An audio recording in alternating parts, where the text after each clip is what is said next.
ሰላም ጤና ይስጥልን ውድ አድማጭ ተመልካቾቻችን፣ በመከታተል ላይ የምትገኙ ጃኖ ቅማንት ሚዲያ ነው። በወቅታዊ ጉዳይ የተለያዩ መረጃዎችን ወደ እናንተ የምናደርስበት ሰዓት ላይ እንገኛለን።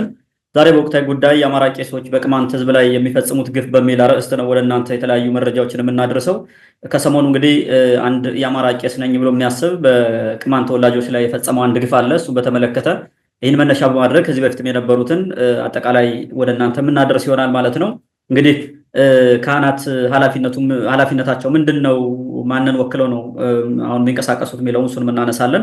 ዓላማቸውስ ምንድን ነው የሚለውን እነዚህንና አጠቃላይ ከቅማንት ጋር በተያያዘ ያሉትን ነገሮች እናነሳለን። እንግዲህ በተለይ አማራ ቄሶች በቅማንት ሕዝብ ላይ ምን ምን ጥፋቶችን ሰርተዋል፣ እነዚህ ቄሶች ከሚሰሯቸው ጥፋቶች ስለመዳን የቅማንት ሕዝብ ምን ማድረግ አለበት የሚሉትን ሀሳቦች በኋላ የምናነሳ ይሆናል።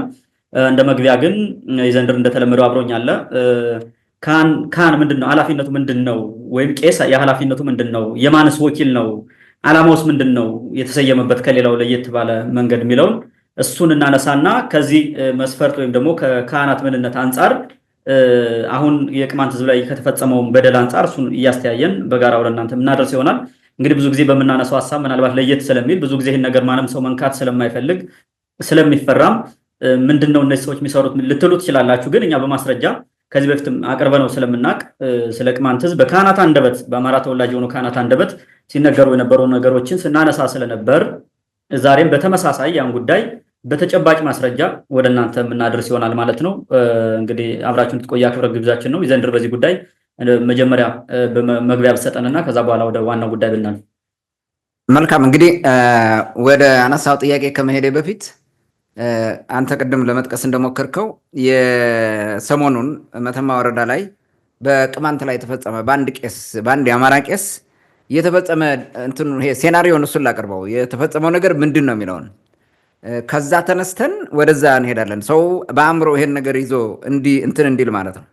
ምንድን ነው የተደረገው? የዛሬ ሳምንት ዛሬ ሮብ ነው። ልክ የዛሬ ሳምንት ሮብ ከጠዋቱ 3 ሰዓት ፍየል የሚነግዱ የቅማንት ልጆች ከመቃ ከተማ ተነስተው ወደ ሸሄድ ይሄዳሉ። ቅርብ ስለሆነ በባጃጅ ነው የሚሄዱት። በመካከል የሆነ ሜዳ ቦታ አለ። እሱን አልፈህ ገንዷ የሚባል ወንዝ አለ። እሱን ተሻግረህ ወሬዎቹ የሚኖርበት ነው። ከዛ ኬላ ነው። ከዛ ቀጥታ እንትኑ ከተማ ነው የምትገባው። ሰው እነዚህ ልጆች አገር ሰላም ነው ብለው ይጓዛሉ ወደ ገበያ። ዜን ድልድዩ ላይ ሲደርሱ ያለ ወትሮው ኬላ ጠባቂ ድልድይ ጠባቂ ነበረ። ጠባቂው ተመካክረው ከነዚህ አጋቾቹ ጋር ተመካክረው ለቀዋል። የለም ልክ ድልድዩ ላይ ሲደርሱ እነዚህ ይሄ ቄስ ማለት ነው ቄስ ባህታ የሚባል ሰውዬ እና እሱን ተከትለው እሱ የሚመራቸው ማለት ነው የእሱ ጭፍሮች በአንድ ላይ ቆመው አስቆሟቸው ማለት ነው። ልክ ገታ መሆኑን ሲያውቁ ከሶስታቸው ወጣቶች ናቸው። አንደኛው ሩጦ አመለጠ። መተኮስ አልፈለጉም በዛ ሰዓት። ምክንያቱም እዛ መተኮስ እዛው ቅርብ ስላለ አንደኛ ጥበቃውን እንዲጠብቅ ማለት ጥበቃውን ትቶ እንዲሄድ ያደረጉት ሰው ራሱ አስቸጋሪ ሁኔታ ይፈጠርባቸዋል። ምንድነው ድልድዩን የፈለጉበት ምክንያት እንዳያመልጥ ነው። ሌላ ቦታ መሄጃ ስለሌለው ነው፣ እዛው ለመያዝ ነው። አንዱ ልጅ አመለጠ። ባጃጁ እዛው ቆመ። ምንም ማድረግ አልተቻለም። ልጁ እንዳመለጠ ሁለቱን ያዟቸው። ያስተባበረው ቄስ ነው፣ ቄስ ባህታ እንዳልኩ ማለት ነው። ይዟቸው ወደ ሰሜን አቅጣጫ ነው የሚሄዱት። ዘባጭ ባህር ይባላል። ብዙ ጊዜ ቅማንቶች እየታገቱ ወደዛ ነው የሚወሰዱት። ወደ ፈለጉት አቅጣጫ በዛ በኩል ነው የሚወስዷቸው። ይዘው ሄዱና ሁለቶችን አግተው አቆዩቸው። ዘመድ በዘመድ በዛም በዚህም በትውውቅ ተብሎ ተደወለ። ተገናኙ ማለት ነው። 800 ሺህ ብር ከፍላችሁ እንለቅላቸዋለን አሉ። ዜን የአንደኛው ከታጋችሁ ውስጥ የአንደኛው ዘመድ ሚስት አማራ ስለሆነች በዛ በኩል ነው ብዙ ጊዜ ተገናኝተው እንትን ያደረጉት ማለት ነው እንጂ በቀላሉ እንደዛ የሚለቁ አልነበረም። እና በአጋጣሚ ሂደው 800 ሺህ ብር ሰጥተው ሲያስፈቱ አንደኛውን እግሩን ሰብሮታል በጥይት ማለት ነው። ከወሰዱ በኋላ እንግዲህ ያው ሞቅ ሲለው ወይ ሲሰክር ወይ ደግሞ ብር ቶሎ ካላመጡ ብሎ እንደዛ አድርጓል። ገደለ፣ እግሩን ሰበረ ማለት ነው። የሰውዬ እግሩን ሰበረ። ብሩን ከፍለው አመጡ። ሰባራቸውን ይዘው መጡ። ሆስፒታል ገብተው እየታከመ ነው። ሸሄዲ ሆስፒታል እየታከመ ነው ያለው ማለት ነው። በዚህ ሁኔታ ነው እንትኑ የተፈጸመው። የተመለሱት ልጆቹ መቼ ነው? ከትላንት ወዲያ ማለት ትላንት ማክሰኞ ነው፣ ሰኞ ነው የመጡት። ሰኞ ተመለሱ፣ ተከፍሎ የተለቀቁበት ማለት ነው። ይህ ሰውዬ ከዚህ በፊት ወደ 100 የሚሆኑ የቀንድ ከብቶችን ከመቃ ቀበሌ ዘርፎ ሂዶ ለረጅም ጊዜ ይዞ ቆይቶ በኋላ በአጋጣሚ ሌላ ከብት ተዘርፎ ፍለጋ ምናምን ሲሄዱ ከ6 ወር በኋላ ብዙ ከብቶቹ የነዛ የተዘረፉ ከብቶች እዛው ሰውየው ደጃፍ ታስሮ ተገኘ። በዚህ ምክንያት ኤግዚቢት ተይዞ ሰውየው ተከሶ እስር ቤት ገባ ማለት ነው። እንትን ይሄ የገንዳዋም እንደምታውቀው በተደጋጋሚ ስናቀርበው እንደነበረው የመተማ ወይም ገንዳዋ የሚባለው ወይም ይሄ ምዕራብ ጎንደር የሚባለው መተማ ወረዳ በተለይ ዋና የህገ ወጦችና የሌቦች የአጭበርባሪዎች መናኸሪያ ነው። ካድሬዎችም ሌባ ናቸው። ከሌቦች ጋር ተባብረው ነው የሚሰሩት። በዚህ ምክንያት ሰውየው 100 ሺህ ብር ከፍሎ ከታሰረበት ወጣ። 100 ሺህ ብር ከፍሎ እንደዚህ አሁን ያው 800 ሺህ ብር ተቀበለ። አንዱ አግቶ ስንት ነው የሚያግተው? ምን ያክል ሰው እንደሚያግት አስበው። በዛ ላይ ቄስ ነው። አሁን ይሄ ቄስ ይህንን አድርጎ ሲወጣ አስተዳዳሪ ምናምን የሚባለው አብረው ከነዚህ ብር ይከፈላል ወይ ደግሞ ሲያዙለትም ደስታ ነው፣ ገንዘብ ይከፈላል። 100 ሺህ ብር ከቢሮቸው ቁጭ ብለው ይበላሉ። እሱን ፈትቶ ይለቁታል። ማንም ተከታትሎ ብትከሰውም የትም አይደርስም። ምንም ማምጣት አትችልም። ምክንያቱም የህግ የበላይነት የለም። አገሪቱ ራሷ ስርዓት አልበኛነት ስለነገሰባት በተለይ የአማራ ክልል የሚባለው በዚህ ምክንያት እንዲህ እያደረጉ ነው። ታዲያ ይሄ አንድ ቄስ ነው። ለምንድን ነው ሌላውን የአማራ ቄሶች ብላችሁ እንደ ርዕስ ሰጥታችሁ ያመጣችሁት የሚል ጥያቄ ሊነሳ ስለሚችል በዝርዝር እንመልከተውና ቅማንት ላይ የተደረጉ የቄሶችን በደል የአማራ ቄሶች ቅማንት ላይ የሰሯቸውን እስከዛሬና አሁንም እየሰሩ ያሉትን ማየት ያስፈልጋልን። ለዛ ነው እንደ ርዕስ ራሱ አድርጎ መወያየት ያስፈልገውና ወደ አነሳው ጥያቄ ሲሄድ የቄሶች ኃላፊነት ምንድን ነው? ቄስ የማን ወኪል ነው? ማን ነው የወከለው? ዓላማውስ ምንድን ነው የሚለውን ነገር ነው። እንግዲህ ቄስ በጥቅሉ ስትመለከተው ምድራዊውን ሰው ከሰማያዊው እግዚአብሔር ጋር የሚያገናኝ ማለት ነው። የሚያገናኝ ነው። እንዴት እያደረገ ነው የሚያገናኘው?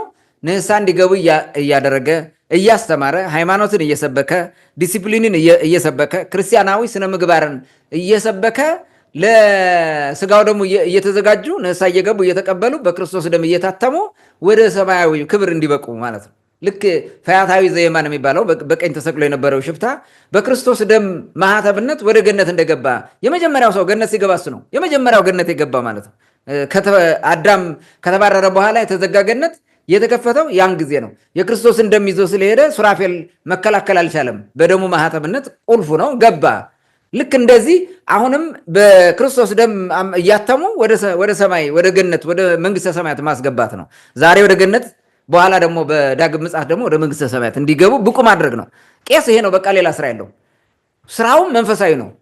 የሚሰራቸው በሙሉ ሁሉም ንግግሩም መንፈሳዊ ነው፣ ድርጊቶቹም መንፈሳዊ ናቸው፣ አስተሳሰቡ መንፈሳዊ ነው። ከነዚህ ሶስቱ ሊወጣ አይችልም ቄስ ማለት ነው። ከዚህ የወጣ ካለ ቄስ ሊሆን አይችልም። ስለዚህ የቄስ ዋና ዓላማውና ዋና ተግባሩ ይሄ ነው። ውክልናውም የክርስቶስ ነው። ምንድነው የሚሉት? አይንተ እግዚአብሔር ካህናት አይደል የሚባሉት? አይንተ እግዚአብሔር ካህናት ማለት የእግዚአብሔር አይን የሆናችሁ ካህናት ማለት ነው።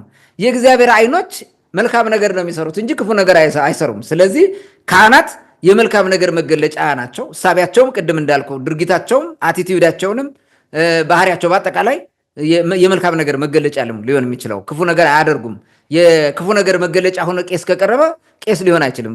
ቅስናውን ወይም ክብሩን ይሄ የካህነት ክብሩን ያጣል ማለት ነው። ስለዚህ ቄሶች አይንተ እግዚአብሔር ስለሆኑ እግዚአብሔር የሚወደውን ብቻ ያደርጋሉ። አለበለዚያ የእግዚአብሔር ወኪል አይደሉም ማለት ነው። ውክልናቸው የእግዚአብሔር ወኪልነት ነው፣ ሌላ ነገር የለውም። ስለዚህ ከዚህ ይወጣሉ ማለት ነው። ሌላው ውክልናውም የሚያገለግለው ለእግዚአብሔር ነው ማለት ነው። በእግዚአብሔር ተሰጠህ ክህነቱን ከእግዚአብሔር የተቀበልከውን ክህነት እግዚአብሔርን ታገለግልበታለህ። ምን በማድረግ በጎችን ጠብቁ ያለውን፣ ጠቦቶችን ጠብቁ፣ ግልገሎችን ጠብቁ ያለውን መጠበቅ ነው። እየጠበቅ እንትኑ ከመንጋው እንዳይለዩ አድርገህ ይዘህ መሄድ ነው ማለት ነው። ይህን እንግዲህ ለዘመኑ ጋር ማየት ይቻላል። ይሄ ዋናው እንትናቸው ነው። እንግዲህ ኃላፊነቱ ህዝብን ወይም ህዝበ ክርስቲያኑን መጠበቅ ነው። በክብር ቅድም እንዳልኩት እያተመ ወደ ሰማይ መውሰድ ነው። ሌላ ነገር የለውም። በዚህ ዓለም ጉዳይ ገብቶ መፈትፈት ምናምን የሚባል ነገር ቄስ እንትን አይለውም። ይሄ የለውም። ትክክል አይደለም እንደዛ ካደረገ ማለት ነው። እንግዲህ ቄስ የጽድቅ እንጂ የኃጢአት ምክንያት ደግሞ አይሆንም። የጽድቅ ምክንያት ነው ምንጊዜም። በቃ ፐርፌክት ማን የሚባለው ነው ቄስ። ፐርፌክት ማን ነው? በሌላው በዚህ በምእመኑ ወይም በተራው ሰው እይታ ቄስ ማለት የፐርፌክሽን ምሳሌ፣ የጽድቅ ምሳሌ፣ የጥሩ ነገር ምሳሌ ነው እንጂ በመጥፎ ነገር ቄስ ምሳሌ አይሆንም፣ የፈለገ ቢሆን ማለት ነው። ትግሉም እንደዛ እንዳይሆን ነው የሚታገለው። በጾም በጸሎት ተግቶ የወደቀ እየተነሳ ራሱን በዚህ ስብዕና ልክ ማቆየት ግዴታው ነው ቄስ ማለት ነው። ለሰከንድም መዘናጋት የለበትም ማለት ነው። አብዝቶ መጠጣት የለበትም፣ መስከር የለበትም፣ ዓለማዊ የሆነ ፍላጎቱን እንትን ማሳየት የለበትም። ዓለማዊ ነው፣ በዓለም የሚኖር ግን የሰማዩ እንትን በር ዋና ከፋችና ዘጊ ማለት እኮ ነው። ሌላ ነገር የለውም።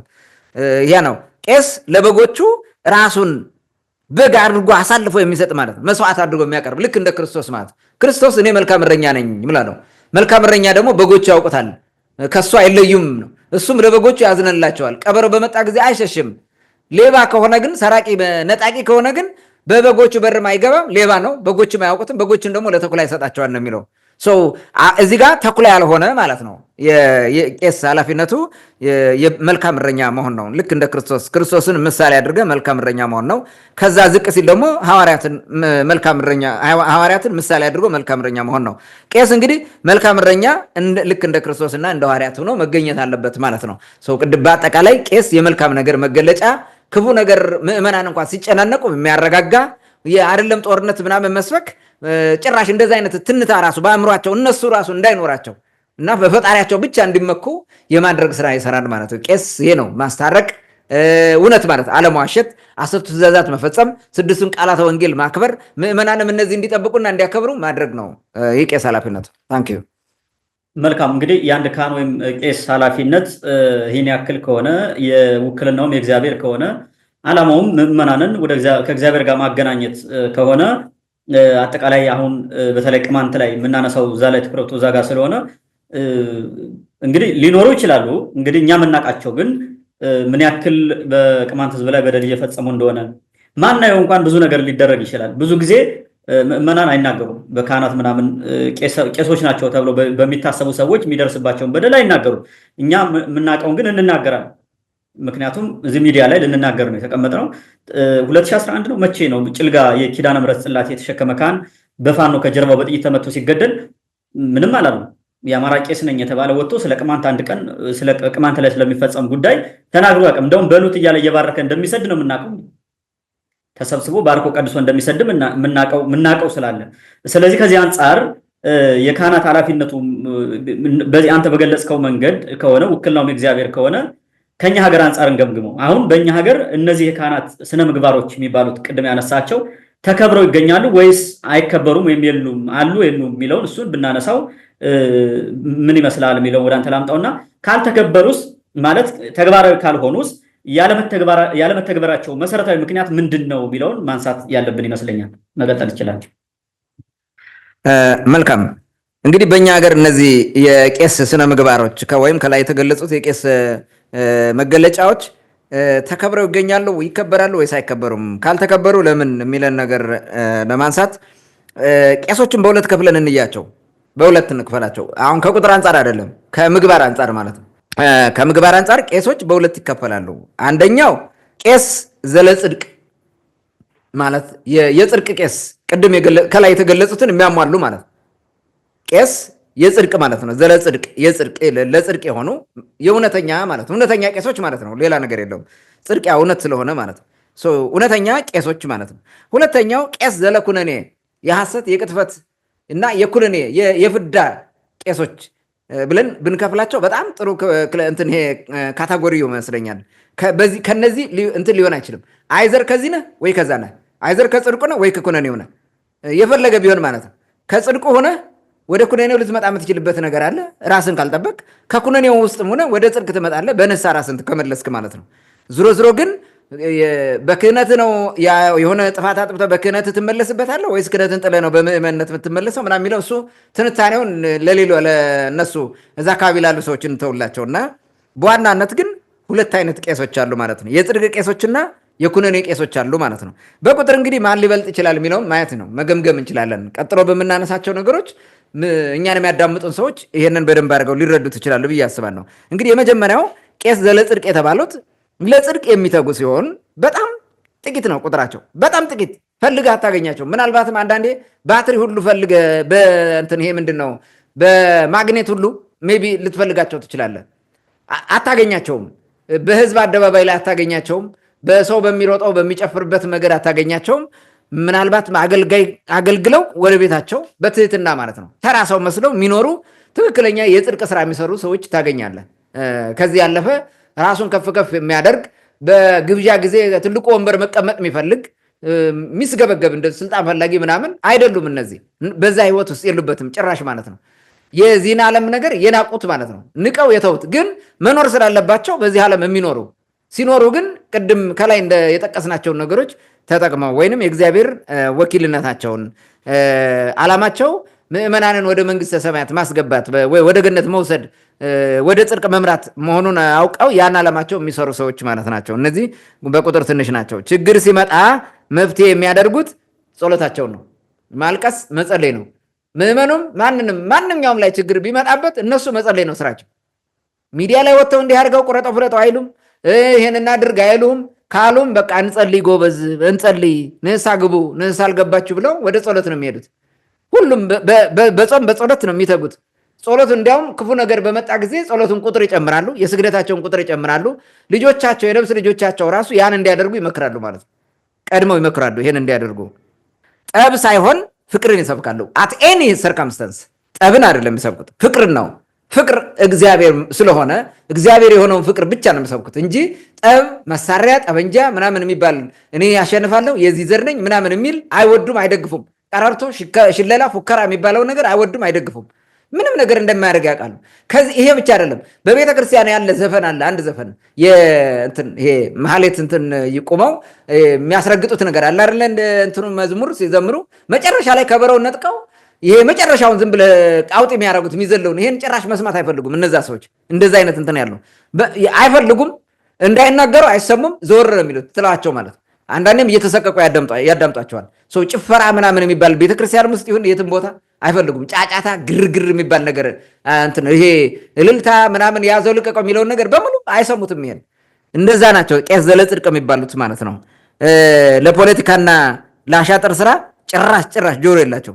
ጭራሽ ጆሮአቸውን አይሰጡም። ለዚህ በፍጹም እንዲህ ካደረጉ ቅድስናቸው እንደሚጠፋ፣ ቄስነታቸው እንደሚጠፋ፣ ከውስጣቸው ያለ መንፈስ ቅዱስ እንደሚርቅ ያውቃሉና ይሄን ነገር አያደርጉትም ማለት ነው። እነዚህ ቄስ ዘለጽድቅ ይባላሉ። የጽድቅ ቄሶች፣ የእውነት ቄሶች ናቸው። እነዚህ በጣም ቁጥራቸው ምንድን ነው ፈልገ ማግኘት ራሱ በጣም ትቸገራለህ በዚህ ዘመን። አሁን ለዚህ የሉም አይባልም፣ አሉ በጣም ጥቂቶች፣ ግን እነዚህ ማግኘት ከባድ ነው ማለት ነው። ሌላው እንግዲህ መንጋው ቄስ ነው። ሁለተኛው ቄስ ዘለኩነኔ ያለው ነው። ይሄ ክርስቶስ ራሱ በስብከተ ወንጌሉ ምንድን ነው ያለን? በቀጭኗ መንገድ በጠባባ መንገድ ሂዱ ነው ያለው። በሰፊው መንገድ አትሂዱ። ሰፊው በቃ ሰፊ ነው። የኩነኔ መንገድ ነው ሰፊው። አሁንም ሰፊው ቄስ የምትለው በተለይ የአማራ ክልል ውስጥ ያለ ሰፊው ቄስ የቄስ ዘለኩነኔ ነው። የኩነኔ ቄስ ነው አብዛኛው ማለት ነው። ከነዛ ኤክሴፕሽናል ውጭ ያለው ቄስ ዘለኩነኔ ነው። ምንድነው መገለጫቸው? እነዚህ በቁጥር በጣም ብዙ ናቸው። ከዲያቆንነት እስከ ፓትሪያርክነት ያለውን የስልጣን እርከን የክህነት ስልጣን በዛ ደረጃ የያዙ ናቸው። ቄስ ስንል ክህነት የሚለው ከዲያቆን ነው የሚጀምረው። ከድቁና ጀምረ እስከ ፕትርክና ያለው እንትን ይላሉ። ከዲያቆን ጀምረ እስከ ፕትርክና ማለት ማንም ይሄ ላይክ አንድ ከዲያቆን እንትን አላምጣለህ። ዲያቆን ማን ነው የሚባለው? ሰው ሲያስገድል ሲያጨፈጭፍ የነበረ ጎንደር አንድ የፋርጣ ዲያቆን አለ። አሁን ይሄ አውራ ጎዳና ውስጥ የሚሰራ ማለት ነው። ዲያቆን ቢንያም የሚባል ማለት እሱን ውሰድና የፋርጣውን አባ መርቀሪዎስ ነፍሱን ይማረው እንጂ የሞተውን ማለት ነው። እሱን አምጣው። የደርግ ሰፋ ሆኖ ዋና እንትን ቤተክርስቲያኗን ያቃወጣት ምንድነው ይሄ ኢትዮጵያ ትቅደም የሚል መፎክር የሚጽፍ እንትን ጽፎ ማለት ነው። ደብዳቤ ጽፎ ምናምን የነበረ ፈርጥጦ ሄዶ የስደተኛው ሲኖዶስ እያለ አገር ሲያጠፋ የነበረ ቤተክርስቲያኗን ያዋረደ ቤተክርስቲያን ቅስም የሰበረ ከፋፍሎ ዛሬ የምንፍቅናና ሌላ ሐሳብ ያላቸውን ብዙ ጳጳሳት ሰብስቦ መጥቶ ቤተክርስቲያን እንዳትረጋጋ ያደረጋት የሰፈሩን አደራጅቶ ማለት ነው። የአካባቢውን አደራጅቶ ቤተክርስቲያኗን ያዋረደ ማለት ነው። እሱ አሁን ይኸውልህ በዚህ ደረጃ ታገኛቸዋለህ። ወይ አባ መርቆሬዎስን ሆነ ታገኘዋለህ፣ ወይ ቢንያም የሚባለውን ዲያቆን ሆነ ታገኘዋለህ።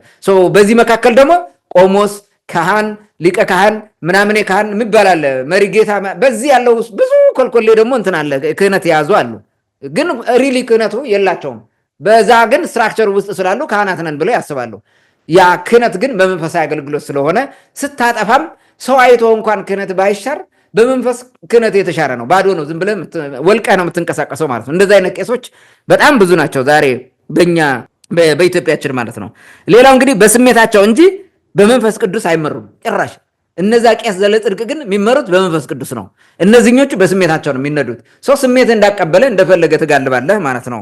ይሄም ሌላው መገለጫቸው ነው። ትህትና፣ ጸሎት፣ ትህርምት፣ ጾም፣ ምጽዋት በጭራሽ አይመቻቸውም። ለነዚህ ያማቸዋል። ለምን? ውስጣቸው መንፈስ ቅዱስ ሳይሆን ሌላ መንፈስ ነው ያለው። የትዕቢት መንፈስ ስለሆነ ይህንን ሊያደርጉትም አይችሉም፣ አያደርጉትም። ሌላው ሕግና ስርዓትን ማስከበርና ማክበር አይፈልጉም። ቤተክርስቲያን ይዘርፋሉ፣ እርስ በርስ ይደባደባሉ። በተስካር ከእንትን ሁሉ ሳይቀር ነው የሚደባደቡት። ስጋ ኢቭን በቆዳ ሁሉ ሳይቀር ነው የሚደባደቡት። በመቋሚያ ይዣለጣሉ። ይሄንን ካልወሰድኩ ለእኔ ይገባኛል አይገባኝም በሚል ማለት ነው። ስጋዊ የሆነ ፍጹም ከመንፈሳዊ ነገር የወጡ ስግብግቦች ናቸው ማለት ነው እነዚህኞቹ። ህግ የሚባል ነገር አያከብሩም። ሰው በስርዓት የሚኖረው ዓለማዊ መሆን መንፈሳዊው ህጉን ስጠብቅ ነው። የመንፈሳዊ ህግጋትን ታከብራለህ። ዓለማዊ ስትሆን ደግሞ ዓለማዊን ህግ አክብረህ ነው የምትኖረው። በሰላም መኖር ከፈለክ እንደዛ ነው። የህግ የበላይነት የሚባለው ለዛ ነው። የህግ የበላይነት የመንፈስ ቅዱስ የበላይነት እንዲሰፍን በቤተ ክርስቲያን ውስጥ ወይም በመንፈሳዊ አገልግሎት ውስጥ የህግ ደግሞ የተጻፈው ህግ ፍትሐ ብሔር በለው የወንጀለኛ መቅጫ በለው ሌላም ህግ እንዲከበር ስታደርግ ደግሞ በዚህ ዓለም ባለው ስጋዊ ህይወት ሰላማዊ ሆነ እንድትኖር ያደርጋል ማለት። እነዚህ ሁለቱንም አይፈልጉትም። የመንፈሳዊ ህግን አያከብሩም፣ ስጋዊ ህግን አያከብሩም። ህገ ወጥ ናቸው ማለት ነው። ሌላው ፖለቲካና ግርግር የነሱ ነች። በቃ ፖለቲካና ግርግር ሲመጣ ቅድሚያ የምታገኛቸው እነዚህ ናቸው። ለምሳሌ ታስታውስ ከሆነ አባ ሞዓ ኢየሱስ የሚባል ሰው እያለ ባህታዊ ነው የሚባለው። እንግዲህ የኛ ባህታዊ በጣም አስቸጋሪ ነው። ልጆቹን እዛ ደፍቶ በየመንደሩ 4 ልጅም 5 ልጅም ደፍቶም ባህታዊ ነው ይባላል። የፈለገውን ነው የሚያደርገው። ይሄ ፖለቲከኛ ነው፣ ልም ያለ ፖለቲካ። ኢህአዴግ ወደ እንትን ሲገባ ምን ሲያደርግ እንደነበረ ጎንደር ታውቃለህ። ከዛ በኋላ አዲስ አበባ ምን ሲያደርግ ነበረ። ማርያም ወረደች ሁሉ እያሉ ሲበጠብጡ የነበሩት የማዕድ ምናምን የሚባል የፖለቲካ ድርጅት ውስጥ ነው ሲበጠብጡ የነበሩ ናቸው። እንደዛ እንዲህ አይነት ፖለቲካ አሁን እንትና ወያኔ ሲወድቅ አደባባይ ላይ ወጥቶ መስቀል አደባባይ ጎንደር ላይ አመፀኛውን ቡድን ሲበጠብጥ የነበረውን እዛ እንትን ሰብስቦ መስቀል አደባባይ ምን ሲያደርግ እንደነበረ ምን ሲናገር እንደነበረ ታስታውሳለህ። ከዛ በኋላ አሁን የኢትዮጵያ የዓለም ብርሃን በሚል የሚተላለፈውን እንትን ታውቃለህ። የእሱ ድምፅ ማለት በድምፅ የሚያስተላልፈውን ማዕት ኮልኮል ያለ ህዝቦች የሚሳደብበት ማያረገው ነገር የለም። በቃ የመጨረሻ ማለት ነው። የመጨረሻ የዓለም ፍጻሜ ሁሉ እያደረሰ የሚያወራው ማለት መከራ አውሪ ናቸው ማለት ምንም ለምን ከውስጣቸው ምንም የለም። ሰውን በመከራ በማውራት እንዲህ ሊዘንብባቸው ነው ሊወርድባቸው ነው። ባህታዊ ማለት እንዲህ ነው እኮ እንዲህ ነው የሚያደርገው። መከራ በማውራት ምዕመኑን በማሸባቀቅ ደንግጦ ከአንተ ጋር እንዲሆን የማድረግ ስራ የሚሰሩት ማለት ነው። እነዚህ በዚህ ሂደት የተቃኙ ናቸው ማለት ነው። ፖለቲከኞች ግርግር የሚወዱ ናቸው። ሌላው ስልጣንና ገንዘብ በጣም ነው የሚወዱት። ገንዘብ ብር ይዘርፋሉ፣ ሙዳየ ምጽዋት ይገለብጣሉ፣ ከምዕመናን እያጭበረበሩ ብር ይበላሉ፣ ከነፍስ ልጆቻቸው ሁሉ ሳይቀር ይዘርፋሉ። ብዙ ነው የሚዘርፉት፣ ዘራፊዎች ናቸው። ቤተክርስቲያን እንትን ማለት የሚዘርፉት ሙዳየ ምጽዋት በለው ምን በለው በቃ ይሄ የነሱ ነው ማለት ነው። ሌላው ስብከታቸው ፖለቲካ ነው። የሆነ ከማቴዎስ ወንጌል ወይ ከአራት ወንጌላውያን አንድ ጥቅስ ይጠቅስልና ከዛ ይዞት ይመጣል ወደ ፖለቲካው ማለት አለቀ። ፋርጣ ማለት ፈርጥ ማለት ነው እያለ ይሰብካል። ሌላ ነገር የለውም። ፈርጥ ማለት ነው እንዲህ ስለሆነ ምናምን ይላል። ቅማንት እንዲህ አይነት ነው የነገር የዳን ዘር ነው ምናምን እያለ ይመጣል። ሌላ ነገር የለውም። ህዝቦችን ማንቋሸሽ ማዋረድ ሁሉ ስብከት ይመስለዋል። እውነተኛ መንፈስ ቅዱስ በልቦና ውስጥ ስለሌለ በርኩስ መንፈስ ስለሚነዳ ስብከቱ ራሱ የሌሎችን ሃይማኖት በማንቋሸሽ በመስደብ ሌሎችን ህዝቦች በማጣጣል እርሱ ራሱ ትልቅ ስብከት የሰበከ የሚመስለው ነው። ካህን የምትለው ይሄ ነው። ይሄ ቄስ ዘለኩነኔ ይሄን ነው የሚሰራው። ሌላ ስራ አይሰራም በፍጹም። ሌላ ሃይማኖት ሲሰደብ በቃ አለቀ። ደስታው ሃይ ነው። ምንም ወሰን የለውም ለደስታው ማለት ነው። ገደብ የለውም። ይሄን የሚያደርግ ነው ማለት ነው። ስብከቱ የፖለቲካ ስብከት የሆነ ማለት ነው። ሌላው ሰዎችን ጦረኛ እንዲሆኑ ይሰብካል፣ ይመክራል። በለው ቁረጠው፣ ፍለጠው፣ ግለጠው ነው። በኋላ እንመጣበታለን ለመገለጫ የሚሆኑ ስለምናነሳ ማለት ነው። ጦረኝነትን የሚሰብክ ማለት ነው። አይተህ ከሆነ ፋኖ ማለት አንቲ ፋሲል ኢያሱ ሙክሪያ ምናምን እያለ የሰበከውን ቄስ አስበው ጎጃም ላይ የሚሰብከው ማለት ነው። ልክ እንደዚህ አይነት ናቸው። እንደገና ደግሞ አንድ መነኩሴ መጥቶ ደግሞ ፋኖ ማለት ልክ እንደ ፋኑኤል ዘተፈነወ ማህበ እግዚአብሔር ማለት ነው ብሎ እንዳመጣው ማለት ነው። ልክ እነዚህ ናቸው። በቃ ዲያቆንም በለው መሪጌታም በለው እንዲህ እያለ የሚሰብክህ ይሄ ነው። ደብተራዊ የሆነው ጦረኛ ሆኖ የምታገኘው ማለት ነው። ጦረኛ ነው፣ እሳቤ ጦረኛ ነው። ሌላው ዓለማዊ ሰው የሚያደርገውን ሁሉ ያደርጋሉ። እንዲያውም አብልጠው ይሰክራሉ፣ ይዘፍናሉ፣ ይዳንሳሉ። በቃ መጠጥ ከነሱ ጋር ነው። በቁሙ ሁሉ ሱሪ ላይ ሁሉ እያንጠባጠበ ነው የሚሄደው ሰክሮ ማለት ነው። ወዲያና ወዲህ እያማታ ምናምን ከሰው ጋር ይደባደባል። በጣም ብዙ ልጠቅስልህ እችላለሁ እኔ ማውቀው ቄስ እንኳን መብዛቱ ማለት ነው። በዚህ ረገድ ብዙ ጊዜ መጠጥ ቤት ይሄዳል። ቄስ መጠጥ ቤት እንዲሄድ መሸታ ቤት ፍጹም ለቄስ እንትን አይልም፣ አይፈቀድም ጭራሽ ማለት ነው። የሚጠጡትም ለከት አለው። ቢበዛ 2 ነው የምትባል፣ ከዛ በላይ ጠጣል ተባለ 1 ጽዋ ከበዛም 2 ነው። ግን እዚህ ጋር ጥያቄው 1 ጽዋ የተባለው አረቄውን ነው ወይስ ጠላውን ነው የትኛውን ነው የሚል ጥያቄ ተመጣ። 1 ጽዋ መቼም አረቄ ከጠጣ ምን እንደሚሆን አስበው። ዋቴቨር ኢት ኢዝ በመጠኑ እንዲጠጣ ነው ይሄ ነገር የተነገረው። ከዛ መስከር የሚባል ነገር የለም። ቄስ ከሰከረ ክህነቱ ይቀማል። ግን ስንቱ ቄስ ነው ሰካራም? ስንት ቄስ ነው ሰካራም? በጣም ብዙ ቄስ ሰካራም ነው። ቄስ ዘለኩነኔ በቃ ያን ነው የሚያደርገው ማለት ነው። የከርስ ቄስ ነው ማለት ነው። እነዚህ እንግዲህ የቄስ ዘለኩነኔ መገለጫዎች ናቸው ማለት ነው። ያው ይሄንን ይዘህ እንትን ማለት ትችላለህ። እንግዲህ ቄስ ዘለኩነኔዎቹ ለምን በዙ፣ ለምን ነው በዚህ ደረጃ ቁጥራቸው የበዛ የሚለውን የተወሰኑ ነጥቦችን ላንሳ። አንደኛ 3 ነገሮችን ማንሳት እፈልጋለሁ። ሃይማኖታዊ ድንቁርና ስለሰፈነ፣ ሃይማኖታዊ ደንቆሮች ስለሆኑ፣ መንፈሳዊውን ህይወት ስለማይረዱት፣ ከዚህ ዓለም በኋላ ያለውን ህይወት ስለማያውቁት ሳይገባቸው ስለመጡ ማለት ነው። ምን ማለት ነው? ሳይገባቸው ነው የቀሰሱት። በቃ ይሄ አቱቱቱቱ የሚሉትን ነገር ይሄ ቄስ ጓዝ የሚባለው የለም። ከመጀመሪያው ጀምሮ ከመልካ መልኩ ምናምን ውዳሴ ማርያም ሄደ ዳዊት ምን ብለ የቄስ ጓዝ የሚባለውን ተማሩ፣ አለቀ። ከዛ በኋላ ሌላ ነገር አያውቁም፣ ምንም አያውቁም፣ ወንጌልም አያውቁም። ቢያውቁም አያውቁትም፣ ቢረዱ ቢማሩትም ረስተውታል፣ አያውቁትም። ሳይገባቸው ነው ያለፉት። ያው በማቴዎስ ወንጌል ነው ዘር ሊዘራ ወጣ፣ ዘሩን በበተነ ጊዜ በጭንጫ ላይ ይወደቃል፣ በመንገድ ላይ ይወደቃል፣ በእሾህ መካከል ይወደቃል፣ በመልካም መሬት ይወደቃል ማለት ነው። እነዚህ ከመልካም መሬት የወደቁ አይደሉም። እነዛ ቄስ ዘለጽድቅ ናቸው መልካም መሬት ላይ የወደቁት። እነዚህኞቹ ግን በጭንጫ የወደቁ ናቸው። ብዙዎቹ ይበቅላሉ ወዲያውኑ፣ ከዛ በኋላ የሉም፣ ረሱት ማለት ይሄ ነው። በመንገድ ላይ የወደቀውን ምንድነው? መንገደኛው ምናምን አልፎ ይሄዳል፣ ወፉም ይበላዋል። የለም እሱ ጭራሽ ከምንም ነገር የለውም። በእሾህ ውስጥ የበቀለው ደግሞ በዚህ ዓለም አሁን ይሄ ስልጣን ፈልጎ መከራውን እያየ በዚህ ዓለም ፍላጎት ተወጥሮ የተያዘው ማለት ነው። በእሾህ በዚህ ዓለም የእሾህ ሐሳብ ተይዞ ቄስ ዘለኩነኔ የሆነ ማለት ነው። ይሄ እነዚህ ናቸው የሚበዙት። ምክንያት በዚህ ነው። አየህ አይደለ? እነዛ 50 60 30 60 እና 100 የሚያፈሩት በመልካም መሬት ላይ የወደቁት ናቸው። ትንሾች ናቸው ቁጥራቸው። ለዛ ነው ትንሽ ሆነው። መንጋው ግን ወይ ከእሾህ ላይ ነው ወይ ጭንጫው ላይ ነው ወይ ደግሞ መንገድ ላይ ነው የወደቀው ማለት ነው። እነዛ እንደዚህ ነው። ስለዚህ እነዚህ በዚህ ደረጃ ስለሆኑ ነው የሃይማኖት ድንቁርና ማለት በለም መሬት ላይ አለመብቀል ማለት ነው። በለም መሬት ላይ ያልበቀሉት የሃይማኖት ድንቁርና ስለሰፈነባቸው ማለት ነው። ከመማርና መትጋት ይሸሻሉ። አጥብቀው ነው የሚሸሹ፣ አይወዱም። በቃ አንዳንድ የትምህርት እንዲያውም የሆነ ጥሩ የሚያስተምር ካለ አታብዛው፣ በቃ ኧረ ስራ አለ ልንሄድ ነው ምናምን ብለው ይበትኑታል። አይፈልጉም፣ መማርም አይፈልጉም፣ ማስተማርም አይችሉም። ከሆነም ያቅድም ያልኩ ስብከት ነው የሚሰብኩት ማለት ነው። ምንድነው ስብከት ዘለጦር፣ በቃ እሱን ነው የሰብኩላን ማለት ነው። የኩናት ነው የሚሰብኩት ማለት ነው። ምድራዊ ምንዳን ከሰማዩ ያስቀድማሉ። ምድራዊ ምንዳ ማለት ደሞዛቸውን የሚሰርቁትን፣ ከርሳቸውን የሚለብሱትን፣ የሚሰጣቸውን ጊፍት ምናምን እሱን ብቻ ነው ፎከስ የሚያደርጉት። በዚህ ምክንያት ነው ይሄ የሃይማኖት ድንቁርና ይባላል። ለድሃ መመጽወት የሚባል አይወዱም። ለችግረኛ መርዳት ማለት ነው። ይሄ ዝም ብሎ ችግረኛ የሆነውን ለማኝ ሆነ ብሎ እሱን እርሳው። ቸግሮት ሪል በየቤቱ የተቀመጠም አይለምን ብዙ ሰው አለ። እሱን ነው መርዳት። ያን መርዳት አይፈልጉም። ኢቭን የነፍስ አባት ሲሆኑ እንኳን መርጠው ማለት ነው። ሀብታም እየመረጡ ነው የነፍስ አባት የሚሆኑት። ምክንያቱም ለከርሳቸው ዋስትና ማለት ነው። ይህን ይፈልጉታል። እነዚህ ናቸው። ሁለተኛው ነጥብ ለዚህ ምክንያታቸው ለምንድን ነው የበዙት የሚለው የፖለቲካ መዋቅሩ ቄሱን የበላይ የሚያደርግ ስለሆነ። የቄሱን የበላይ ማለት ምንድን ነው? በዚህ በዓለማዊ አገዛዝ በዓለማዊ ስልጣን የበላይ እንዲያደርግ አድርገው መጥተዋል። ዛሬ ቄሱ ነው የነፍስ የቀበሌ ሊቀመንበር ብዙ እኮ ነው፣ በጣም ብዙ ነው። የት ነው? ባለፈው ዋሊደባ ነው ተንበራ ነው። ከሁለቱ አንዱ ቄስ ነው ሊቀመንበሩ። ብዙ ቦታ ቄስ ሊቀመንበር ይሆናል። ቄስ ሊቀመንበር ሆኖ ይህን ዓለም ሊያስተዳድረው ልብ በል። መቼ ነው ቤተክርስቲያን የሚያገለግለው? እንዴት አድርጎ ይሰራዋል? መጀመሪያ ቤተሰቡን ያስተዳድራል ወይ የሚለው ጥያቄ መምጣት አለበት። እንግዲህ ቄስ ሊቀመንበር ብዙ ጊዜ ሁሉም በሚባል ደረጃ ሳምሶርቶፍ ጉቦ ይበላል። ምንም ይህን ምን ብር እንኳን ባይቀበል በሚበላ በሚጠጣ እየተደለለ ብዙ ነገር ይሰራል። ነው ይሄን እናውቃለን እኮ። ይሄ ስልጣን ምድራዊ ስልጣን ወደዛ ይሄዳሉ ማለት ነው።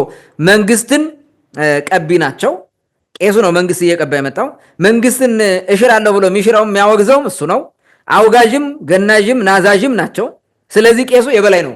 ይሄ የሰለሞን ስርወ መንግስት የሚባለው ፖለቲካ የፈጠረብን ማለት ነው። ከዚህ መጥቶ ስለሆነ እንትኑን አያየውም። መንፈሳዊ ህይወቱን ክርስቶስን የበላይ አድርገውም እሱ የበላይ ይሆናል፣ ከክርስቶስ በላይ ይሆናል። በዚህ ምክንያት ቁጥራቸው ብዙ ናቸው። እነዚህ ስልጣን የዚህን ዓለም ስለሚፈልጉት። ሌላው ሶስተኛው ነጥብ ታሪካችን ያመጣብን ጣጣ ነው። እኛ የመጣንበት ታሪክ ነው። የመጣንበት ታሪክ ማየት ያስፈልጋል። ክርስትናው የገባበትና የተሰበከበትን መንገድ ተደጋጋሚ ስላለው ባልደግመው ደስ ይለኛል። እንዴት አድርገው እንደሆነ በመንግስት ሆነ ዜን መንግስት የሚልካቸው የመንግስት ወታደር አስከትለው መጥተው የሚሰብኩ እምቢ ስትል ይገላል እኮ ካልተጠመቅ ይገላል። ቄሱ አብሮ ነው እንደዛ የሚያደርገው።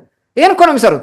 ይህን እየሰራ ከመጣ ቀጥሎ ያለውን አንተ እንደ ባሪያ አሳደ በቀኝ ግዛት አጥምቀ በግድ ያስከውን እምቢ እንዲል ትፈልጋለህ እንዴ? ትቆምጠዋለህ። ከፈለገ የሆነ ነገር ታወግዘዋለህ፣ ታስሯለህ። ከፈለክ ደግሞ ታሳስረውማለህ። ምን ችግር አለው? እንደዛ ታደርጋለህ። ከሌላው ሰው ቄስ የዚህ ዓለም እንትን ባለስልጣን ቄሱ ነው ራሱ የበለጠ ቅድሚያ ይሰጠዋል። እሱ አይዋሹም ምናምን እያለ ማለት ነው። እንዲህ አይነት ነገር ሰው ለቄሶች ትልቅ ስልጣን ስለተሰጠ በዓለማዊ ሁሉ ዓለማዊ መዘነባቸው ማለት ነው። ትልቁን የመንፈሳዊ ህይወታቸውን ተውት ማለት ነው። ሌሎቹን መዝረፍና ማጥፋት እንደ እንትን አድርገው ወሰዱት። እንደ ጽድቅ ተደርጎ ይታይ ነበር። ለቄሶች የሚሰጥ ሽልማት ነበር። ለምን ያልተጠመቀውን ቅማንት፣ ያልተጠመቀውን ፈላሻ፣ ያልተጠመቀውን ካይላ፣ ያልተጠመቀውን አገው፣ ያልተጠመቀውን ሌላ እያሳደደ እንዲያጠምቅ፣ እንዲገልል፣ እምቢ ካለ እንዲያጠፋ ከቻለ ተጠምቆ እነሱን እንዲሆን አማራ እንዲሆን ያደርጋል። እምቢ ያለውን ደግሞ ገለህ አጥፋው ነው። እምቢ ብሎ ተቋቁሞ እየተዋጋ እምቢ ብሎ የዘለቀው በእግዚአብሔር ቸርነት የተጠበቀው እኮ ነው የተረፈው። እንዲህ እያደረጉ ነው የመጡት። ሰው ሌላን ገለህ ማጥመቅ የነሱ ሆቢ ነው። በዚህ መንገድ ከመጡ እንዴት አድርጋ አሁን አንተ መንፈሳዊ ነገር የበላይነት ነው። ያ መንፈስ እንደዛ ሲያደርጋቸው መንፈስ ከትውልድ ትውልድ ከቄስ ትውልድ እያለ ይመጣል። ያን ነው ተሸክመው የሚመጡት ማለት ነው። ይሄ እንትን ስለሆነ ምንም ከክርስትና ጋር አብረው የሚሄድ መንፈሳዊነት የላቸውም። ሌላው ጽድቃቸው የሚለካው ሌሎችን በማጥፋት ስለሆነ ነው። ቅድም እንዳልኩት ማለት ነው። ሌሎችን አጥፍተ ማለት በቃ ከቻለ ሙስሊምም ይሆን አጥፍቶ አጥምቆ ምናምን እሱም ማጥፋት ይሄ ጽድቁ ከፍ እንዳለ ሁሉ አድርጎ ይገምተዋል ማለት ነው። እነዚህን ማየት ይቻላል። ሌላው ቤተክርስቲያኒቱ ባመጣጧ ወራሪ፣ እንገዢ፣ ጨፍላቂ ሆና ነው የመጣች። ምንም ይሄ የሚታበይ ነገር አለ? ለምን እናንተ ቤተክርስቲያን አባል ሆናችሁ ትላላችሁ ሊሉን ይችላሉ። ዘመኑ ሌላ ነው። አሁን ያን ሳንናገረው ዛሬም እየተጨፈለቅን ስለሆነ ማለት ነው። ይህንን ባለመናገራችን ዛሬ ድረስ እየተጨፈለቅን ቤተክርስቲያን ቅማንቶች ልጆቼ ናቸው ተገደሉብኝ፣ ይህም የምትገሉ ሰዎች አቁሙ፣ አውግዣቸዋለሁ ብላ ተናግራ አታውቅም። ጭራሽ በተደጋጋሚ እኛ ለቤተ ክርስቲያን አቤቱታ አቅርበናል። አዲስ አበባ ድረስ ሂደን ማለት ነው እስከ ጠቅላይ ቤተ ክህነት አንድም ቀን ሰምተው ወጥተው ተናግረው ያውቁ አይፈልጉም፣ አይወዱም። ስለዚህ ቤተ ክርስቲያኗ ወራሪ መሆኑ የምታውቀው በዚህ ነው። የምትሳደበው በጽሁፎቿ ምናምን ቤተ ክርስቲያን ናት። ምንም እንትን የለውም እኮ ጎንዳሌ ቅማንት ምናምን ጋላ ሻንቅላ ምናምን አይጸድቅም ምናምን የሚለው ይሄ ጋላ እስላም ፈላሻ ምናምን አይጸድቅም እያለ የሚጽፈው እኮ ቤተክርስቲያን ነው የጻፈችው። በቤተክርስቲያን ውስጥ ነው። አንድም ቀን እነዚህን ጽሁፎች አውግዛ አይተናቸው አናውቅም። እነዚህ የኔ ናቸው እነዚህ አይወክሉኝም ብላ አታውቅም። በተለያየ መጽሐፍ የምትጠቀምበት በዳዊት መዝሙር አንደምታ ስለ ቅማንት የተጻፈውን ነገር አንድም ቀን ላስተካክለው ብላ አታውቅም። አስባውም አታውቅም። ቤተክርስቲያኗ ሌሎችን በመጨፍለቅ በመውረር ከመንግስት ጋር ተንጠልጥላ መንግስትም እሷ ላይ ተንጠልጥሎ አብረው ተጋብተው ስለመጡ ከዛ በኋላ ሌላ ህዝብ ብለው የሚያስቡት በዛ በድሮ ሜንታሊቲ ዛሬም ያሳደዳሉ። ቅማንትን ጎጃምን በቅባት ጎንደርን በቅማንት ያሉት ለዛ ነው።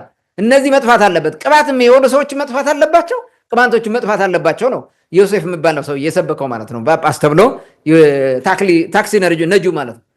ከጎዳና አምጥተው ጳጳስ ያደረጉት ሰውዬ እንዲህ እየተደረገ ነው የሚመጣው።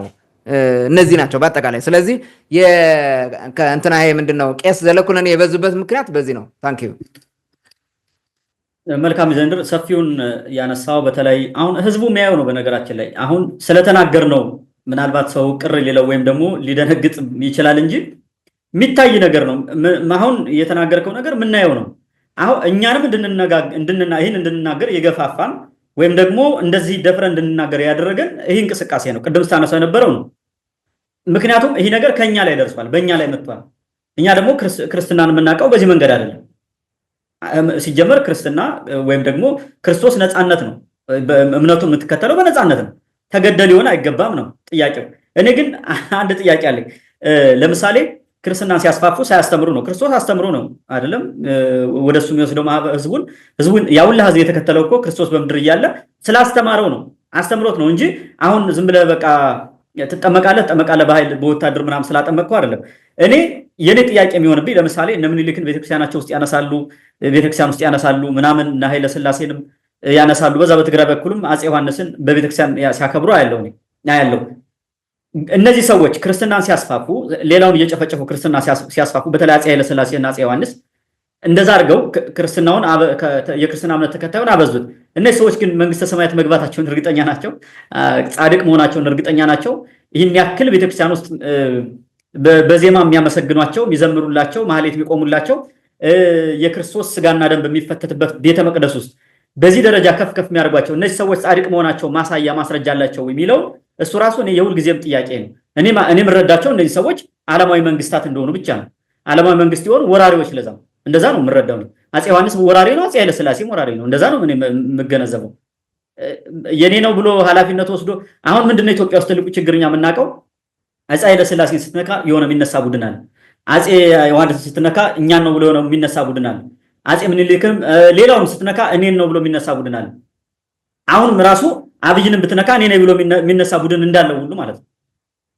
እንደዛ አይነት ችግር አለ እና ይህ የሁል ጊዜ የኔ ጥያቄ ነው። ስታነሳ የነበረው ፋኖ ተፈኖ ምናምን ሚል ሲያነሳ የነበረው ይህም ቄስ ነው። ሰሞኑን ራሱ የስቅለት ዕለት ነው የበለተ ስቅለት በዲያቆናት የሚዜመው አንቲፋሲሊያስ ሚል እሱን በፋኖ ሰይሙ በገዳይ ፋኖ እኮ ነው። ቃለ እግዚአብሔርን ተኩሶ በሚገል ፋኖ ማለት ነው፣ በሚያቃጥል ፋኖ። በዚህ እንትን ብሎ ትንታኔ የሚያቀርብ ቄስ አለ የሚያስተምር። ዲያቆናትን አስባቸው። ቅድም ያነሳው ዲያቆን እና አሁን ዳንኤል ክብረት ምንድን ነው ምን ውስጥ ነው ያሉት? ከዚህ ከሲኖዶሱ ከቤተክርስቲያን ጋር ያላቸውን ችግር ስታነሳ እሱን አስበው። ጁንታ ከሚገዛን ሰይጣን ይግዛን ያለው እኮ ጳጳስ ነው አይደለም? ከአሜሪካ ተሽሞ የመጣው ቅድም እንትን ያልከው ያነሳው የጎጃሙ ራሱ ጎንደርን በቅባት በጎጃም በቅባት ያለው እሱ ራሱ እና በህፃን የሚባሉ በትግራይ ጦርነቱ ምንድነው ሲያደርጉ የነበሩት? እንደገና ስንት ዩቲዩበር ካህንና እንትን መነኩሴ ነው ያለው። መነኮሰ ማለት በተደጋጋሚ አንስተዋል። ባለፈው ሞተ ነው በቃ እዚህ ዓለማዊ ህይወት ውስጥ በቃ የለም እንደማለት ነው። ግን ዩቲዩብ ከፍተው ስንቶች ነው ሲሳደቡ። አሁን ቲክቶክ ላይ መጥተው የሚናገሩትን እኔ አንዳንድ ጊዜ በእነሱ ምክንያት ራሱን ያፍራሉ። እነዛን ሰዎች ስታስባቸው በጣም በሚገርም ሁኔታ ባለፈው ያነሳ ነው ያወራንበት በሰፊው አገዎችን የሰደባቸው አፍንጫውን እየኮረኮረ እነሱን ስታስብ በጣም ነው የሚገርመው። ሌላም ጊዜ ያነሳው ቀለሙ አሁን ታነሳዋለህ ብዬ አስባለሁ። ይሄ ቀለሙ ጨቡር ነው ጨብጥ የሚባለው እሱ ስለ ቅማንት ምንድን ነው የጻፈው? ቄስ ነኝ ብሎ ነው የተናገረውና ከዚህ አንጻር በጣም ብዙ ነገሮችን ያነሳው። ልብ ያለው የሚሰማው ካለ ትክክል ነው። አይ ቄሶችን አትናገሩ ለሚለው ደግሞ ይሄ ለኛ ኩነኔ ኃጢአት ስለሆነ እንደዛ መረዳት ትችላላችሁ ለማለት ያክል ነው። ወደሚቀጥለውና በዋናነት ስፔሲፊካሊ ወደምናየው ጥያቄ ልምጣና ቅድም ያነሳው መተማ ላይ ቅማንት እያገተ የቅማንት ከብት እየዘረፈ ራሱን ያካበተ አንድ ቄስ አለ። ያ ቄስ ማነው? ቄስ በአታ ነው ምን ነው የሚባል ስሙን ያነሳው ምንድነው? እሱን ጨምሮ ሌሎች በቅማንት ህዝብ ላይ የተሰሩ ጥፋቶች በአማራ ቄሶች ኖርማሊ ስፔሲፊካሊ በአማራ ቄሶች በቅማንት ህዝብ ላይ የተፈጸሙ ጥፋቶችና በደሎች ምን ናቸው ቢለው ወይ የተፈጸሙ በደሎችን ብናነሳ መልካም ይመስለኛል። ወደ አንተ ልምጣ። መልካም እንግዲህ አንተ እንዴት ነው ጻድቃኖቻቸውን ራሱ እንዴት ነው የሚመርጡት ምናምን የሚል ነገር አንስታል። እንዴት ነው የሚታወቀው የሚለው ነገር በጣም መሰረታዊ ነገር ነው። ሰው የሚጸድቀው በእኛ ገድል ስለጻፍንለት ነው። ማን ነው ገድልን የሚጽፈው? ራሱ እነማን ናቸው የጻፉት? በምን ዓላማ ነው ገድል የጻፉት የሚለው ነገር እኮ መነሳት አለበት። ሚኒሊክን ቅዱስ ያደረገ እንዴት ነው አፄ ቴዎድሮስን ቅዱስ ማያደርገው? ለሚኒሊክ የሚዘምር እንዴት ነው ለአፄ ቴዎድሮስ ማይዘምረው? ማን ይበልጣል ከሚኒሊክና ከአፄ ቴዎድሮስ? በራስን ለሀገር በመሰዋት ማለት እነዚህን እኮ የሚያይል ነገር የለም። በእምነታችን ልክ ሆነን እግዚአብሔር መስክሮልን ነው ወይስ ገድል ጸሐፊዎች ናቸው የሚመሰክሩልን? ወታደሩንም ነብሰ ገዳዩንም ፖለቲከኛውንም ቅዱስ አድርገው ያመጡታል። አሁን እኮ ምኒልክ በቅርብ ጊዜኛ እዚህ ስለምናውቀው ነው እንጂ ቀደም ብሎ እንደነበረ የዛሬ 500 ዓመት የዛሬ 600 ዓመት ምናምን ቢሆን እኮ ምኒልክ ትልልቅ ታቦት ብኖት በየቦታው ራሱ የምኒልክ ቤተክርስቲያን በሽ ነበር የሚሆን። በሽ በቃ ዛሬ ፖለቲካው አላምር ብሎ እንጂ ማለት የሰለሞን ስርወ መንግስት እንትን የሚሉ ስልጣን ፈላጊዎች ስለ ስልጣን የሞቱ ምናምን የሆነን ቡድን ከፍ ለማድረግ የሰሩ ናቸው ወይ ነው። ስለዚህ ለእነዚህ ገድል ነው የሚጽፈው። አሁን እነዚህን ቅዱስ ማድረግም አለማድረግም ገድል ነው። ሌሎችን ማርከስም አለማርከስም በተቃራኒ ነው የምጽፈው ነው። የዱት ጉዲት ስትላት የጽድቅ ስራ ብዙ ስራዎችን ሰርታለች እኮ ግን ጉዲት ብለህ ጽፈህ ጉዲት አረካት፣ ክፉ ነገር አረካት። እንትኑ ዲፊኒሽን የምትሰጠው አንተ ነህ። ያን ተከትሎ የዱት ጉዲት ይላል። የሚጽፈውም እየመጣ ተጨፍኖ እንደዛ ይላል። እነዚህን ደግሞ ቅዱስ ካልከው ቅዱስ ቅዱስ ቅዱስ ይላል ሰው። በቃ እንደዛ እኮ ነው፣ ሌላ ነገር የለም። ለአንተ አሁን ታቦት ቢቀርጹልህና ቅዱስ ገድል ብጽፍልህ አሁን የሰራው በቃ እንዲተጋድሎ ብዬ የሌለውን እኔ በአእምሮ እንትን ይሄ ድራማታይዝ አድርጌ ልብ ወለድ ጽፌልህ አቀርብልሃለሁ። ከዛ በኋላ ተወሰነ ጊዜ ቀስ በቀስ አንተ መዳረሻ ይጠፋል። ዘርያ ከየት እንደሆነ ምናምን አይታወቅም። ከዛ በኋላ ቅዱስ ትሆናለህ፣ ቤተክርስቲያን ይሰራልሃል፣ ምንም ችግር የለም፣ ትቀጥላለህ። እንዲህ የሚደረግ ነፍ ነው። ፖለቲካ ገብቷል ቤተክርስቲያን። ጻድቁም ውስጥ ፖለቲካ አለ፣ ምናምንም ውስጥ ፖለቲካ አለ። ይሄ ቤር ፋክት ነው፣ ፀሐይ የመታው ሀቅ ነው። ምን ነገር ስላለበት ነው የምንናገረው እንጂ ለማጥላላትም አይደለም። እኛ ቅድም እንዳልነው እነዛ እንትና ካህናት ወይንም ቄስ ዘለጽድቅ በጣም ውስን ናቸው። ከነዛ ውስጥ ናቸው ወይ እነዚህ ብለህ መገምገም ያለብህ። ሌሎችም ብዙ ነገሮች አንዳንዴ ራሱ ታዝናለህ እኮ ታፍራለህ። የምትሰማቸውን ራሱ ገድል ላይ ተጽፎ ምናምን የምታየው ማለት ነው። እነዚህ ነገሮች ትክክል አይደሉም። ለምዕመኑም አይጠቅሙም፣ ለእኛ ለክርስቲያኖችም አይጠቅመንም፣ ለአጠቃላይ ለኢትዮጵያም አይጠቅምም። መሳከል አለበት ነው ይሄን ነገር።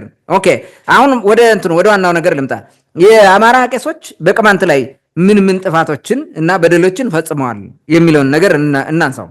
እንግዲህ የአማራ ቄሶች ቅማንትን በማክሰሙ እና በማጫጫቱ ብሎም በማጥፋቱ ታሪክ ሆኖ እንዲቀር በማድረጉ ስርዓት በሺዎች የሚቆጠሩ ዘመናት ውስጥ ትልቁን ስራ ያሰሩት የአንበሳውን ድርሻ የተጫወቱት ቄሶች ናቸው።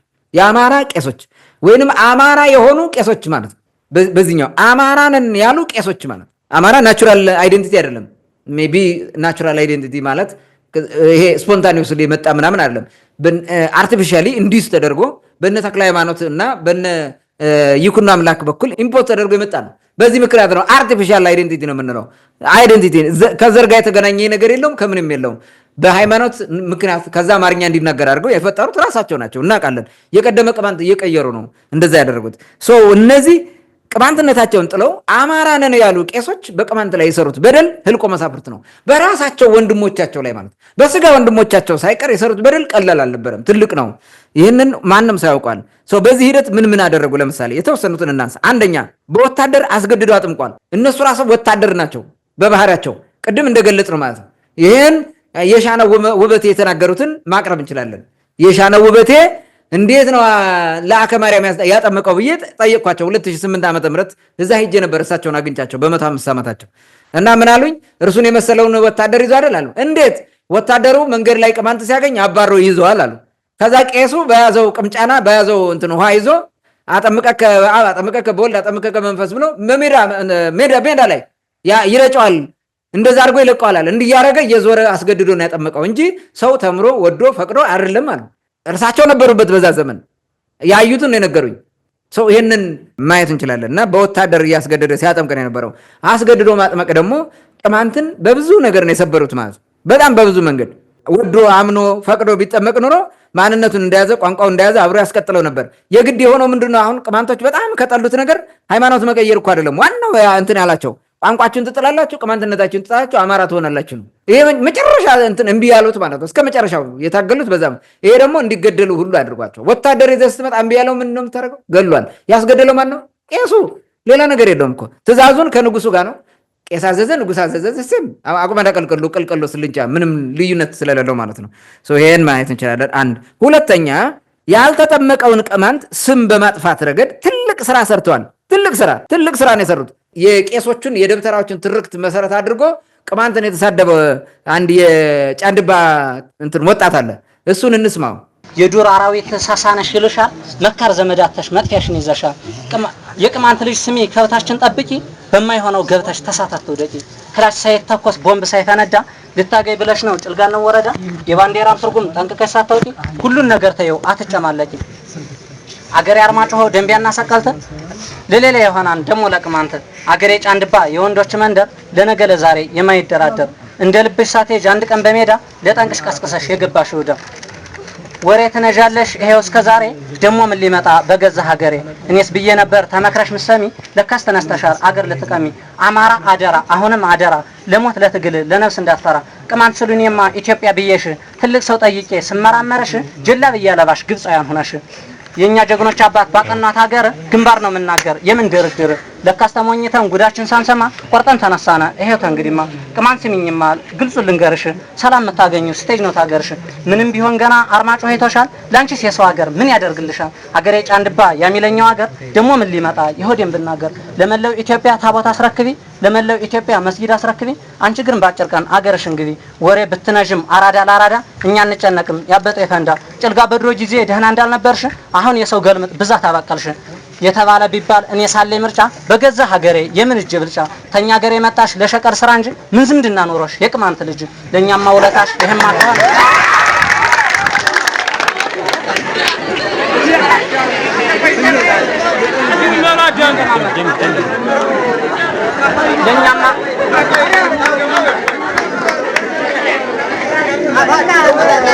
ለኛማ ውለታሽ ይሄማ ከሆነ አገርሽን ግቢ ዝምድናም የለና።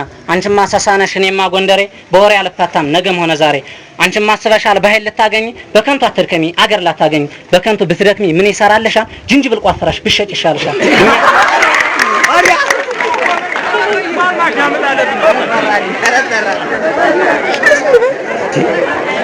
እንደማመጥ እኛስ ብለን ነበር እኛስ ብለን ነበር የእንጀራ ልጃችን ለካስ አስበሻል እናት ሀገራችን ልትኖሪ ላትኖሪ አጠራጣሪ ነው ለስራ የመጣ ወትሮም ሀገሩን ነው ለቆራጣ ቅማን ደሞ ለእንጨት ልጅ ለሌላን ሆነ የለ ያማራዎች ልጅ አገር ልታገኝ አንቺም ማስበሻል ተባህር ላይ እሳት መች ይነድልሻል ሴትም ሆነ ወንዱ ተነስ ያገሬ ልጅ ቅስማን እንስበረው የቅማንተነ ልጅ አገሬ አውራምባ አዳኛ አገር ጫቆ ዘላለም ይኖራም በወንድነት ታውቆ አራገሬ ጫንቃ መተማና ቋራ ሁሌም ይታወቃም በተኩስ አዝመራ አበል